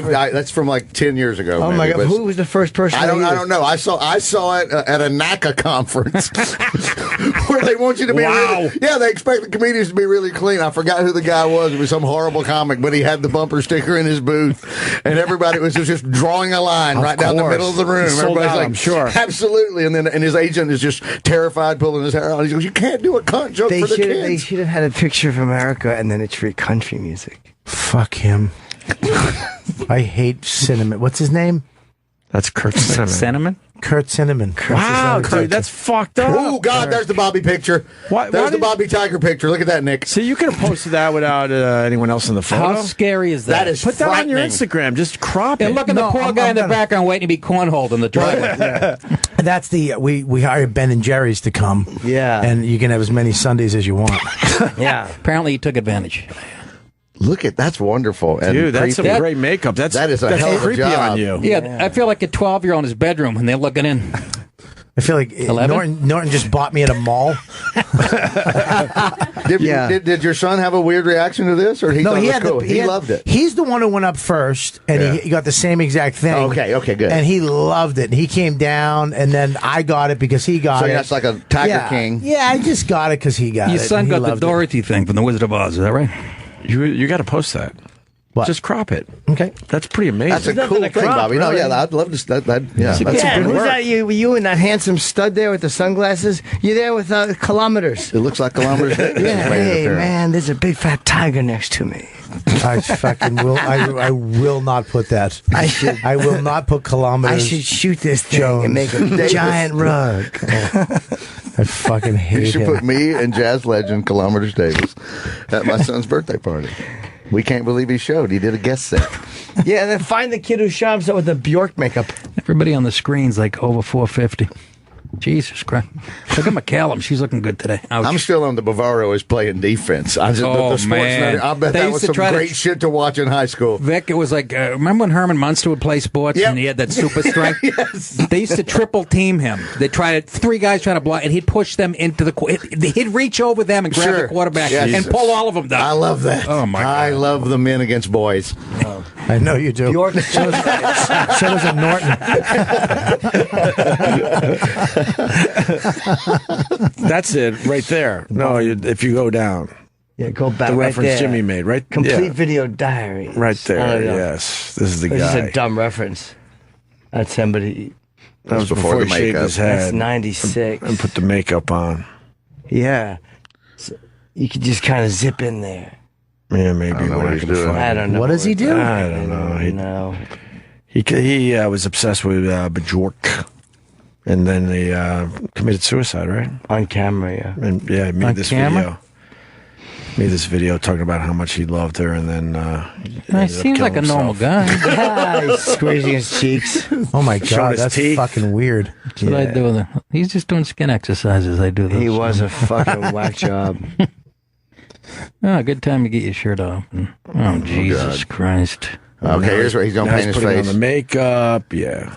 Well, this was what Jimmy was referencing. Yeah, I just expected. I didn't. Yeah, I was hoping just for a quick picture of it. That's not him I either. don't know what he's Oh, doing. whatever. It's totally Where weird. is he? Oh, there's the face paint. There's one. Or any That's of them. one. Yeah, I don't know Yeah, I if was you get the just full making view. a of reference. that. There you go. The second one in is the Bald. one. The second one in. There Yeah. you go. That's Yeah, right. all we wanted. Right there. And that's him. The first one is him. Or top one. Seems That's well him. adjusted. No. To the right. That's him with a bullet going through him. Where? Right there. He shot himself. That's his screen Where cap. the fuck? He shot himself live? On the train, yeah. This was a I've huge never story a few seen years it. back. I don't want to see it now either, but. How many years it's not that back? graphic. Huh? How many years back? 96. Was it that long ago now? It's That was time according- stamped on Yep. this thing, 96. It's 20 years. Jesus. Yeah. Well, it was his anniversary. We ought to bring it back. Yeah, there you go. 20-year anniversary. Crazy. It's like the My Kennedy worst- I just assassination. made DiPaolo laugh. I'm done for the day. You always make me I'm laugh. checking out. Hang on, The Bobby. fact that we ran a winged team. I love that we used to talk about it at the cellar. all We the ran time. it good, too. Tubby Raymond, the University of Delaware. We ran it so good my junior year, he asked for our tapes, Vic. I knew that. You told me He that asked for story. our tapes. Right. The inventor. What was the, this? The Tubby Raymond was at the University of Delaware, the Blue Hens. How do you know this shit? And I'm a football fan. I know, but so am I. And they're like Fuck. they're D2 at the time, and they were one of the last teams in America running this, except for Nick DiPaolo's Maine Black Bears. Right. And Tubby Raymond, the godfather of this whole thing, thought Maine ran it better and bust the whole team up to Delaware just to watch Nick and them practice They had to show this is how you do it. Yeah. Yeah, we had like the best offense in the 1AA that year in the country. I knew a girl that was at Maine when he was there, and she said this fucker would walk across the campus, and it was just like fucking bye-bye birdie. They're just running from every direction. Conrad! That's a good reference. They're just flying at him. A lot of hot pussy. DiPaolo. A lot of hot pussy up in Bangor, too.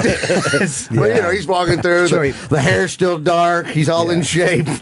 A lot of girl. He fucked Stephen King twice in Bangor. From Maine. As well. That's what they look like. Dolores Claiborne. There were like three hot chicks on the campus out of 12,000 people. Very nice. I think we're going to start wrapping up, actually, right?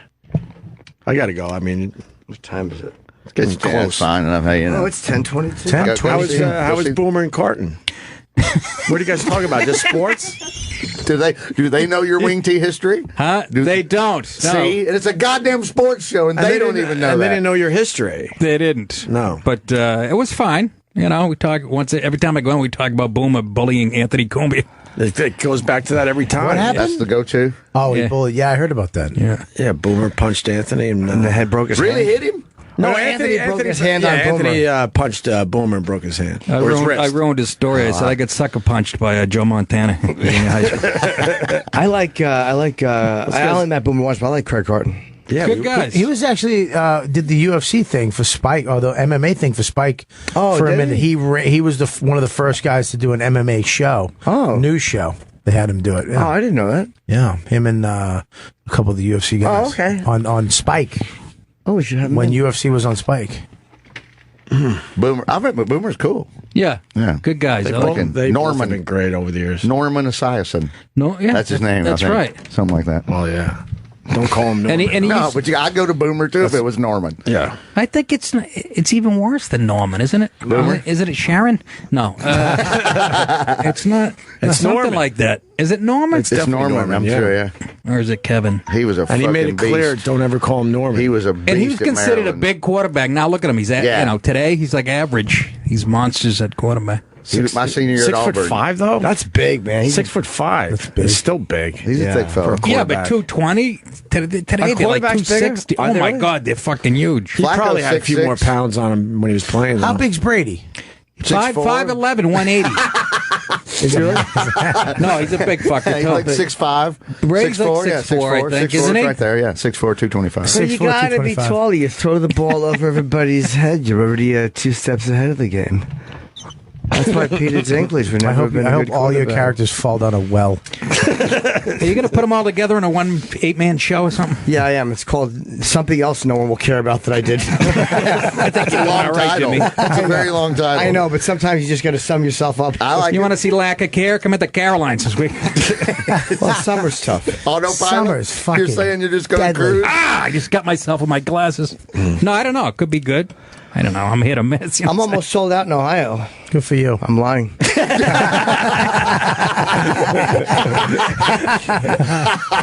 Plenty of seats. Maybe Kasich will show up. Plenty of seats, right. If he's not home watching Fargo. Yeah, what is Kasich doing?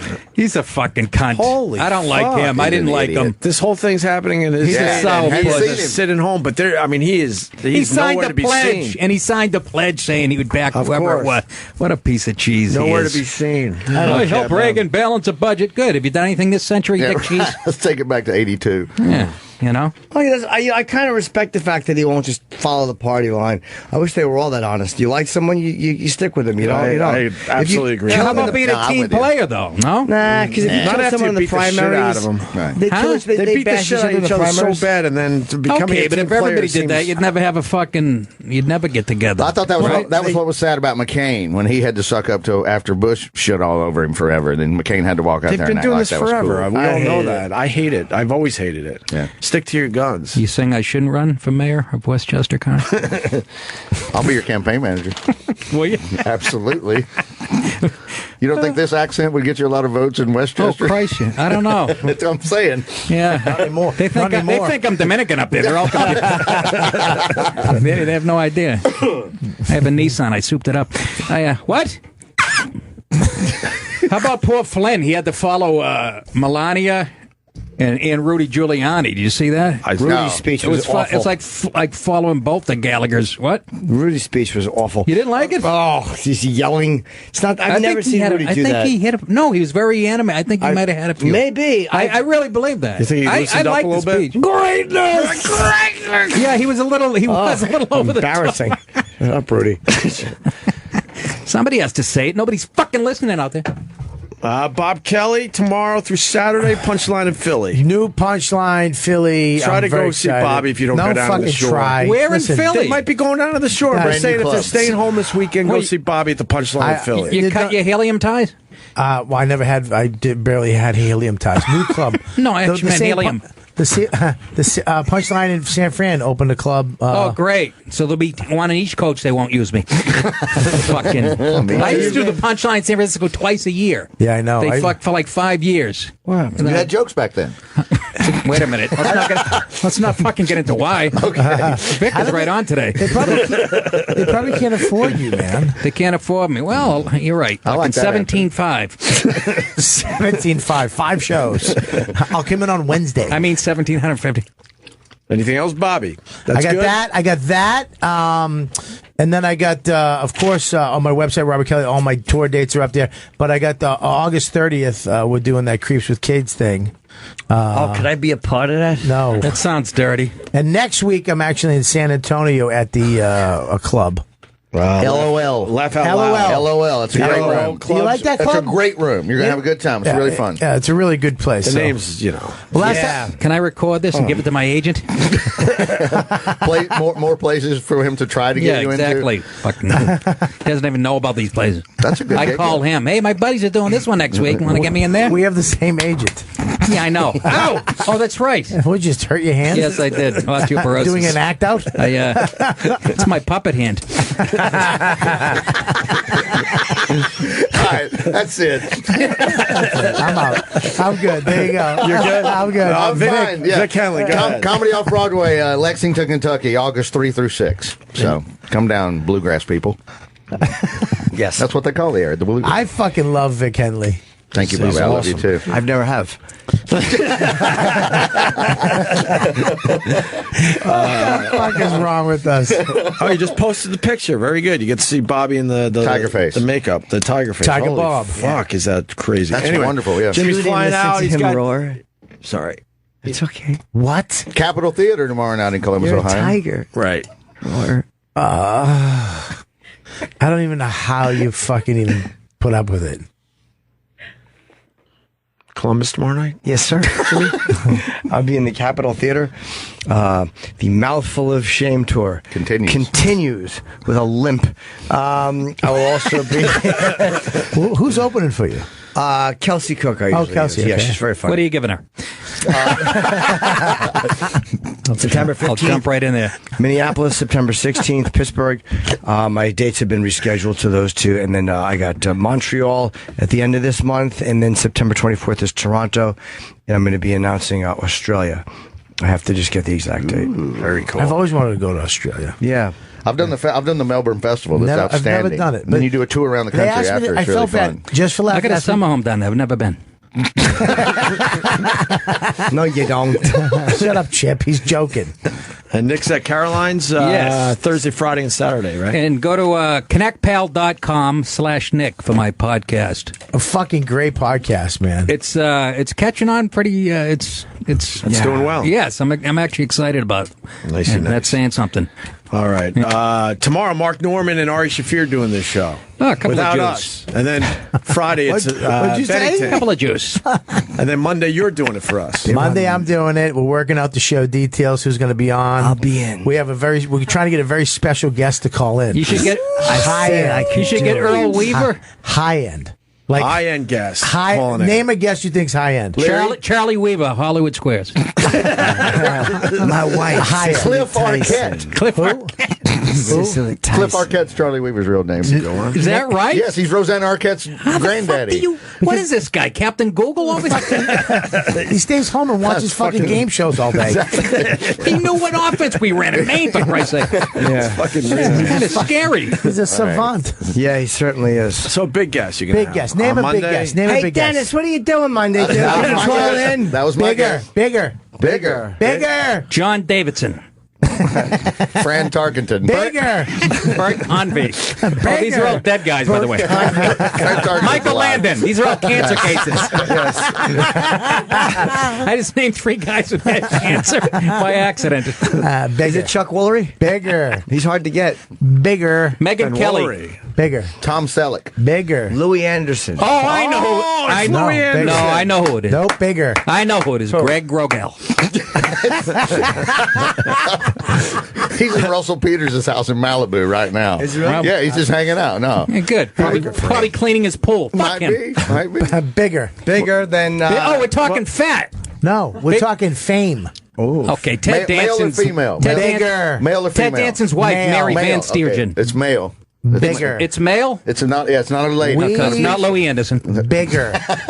Holy shit, big. Well, what do Meryl they do Streep. for a living? You got to give a They're hint. in the business, you Oh, he's wow, a carpenter. He's the biggest carpenter. Oh, Jesus Christ. Harrison Ford. You got the Messiah calling in. I do. I have somebody in the business calling, and his big could be a What big branch guest. of the business? No, fucking not your branch. The acting part. Harrison Ford. No, bigger. You said he carpenter. He did carpentry. In there. Tom Cruise's sister.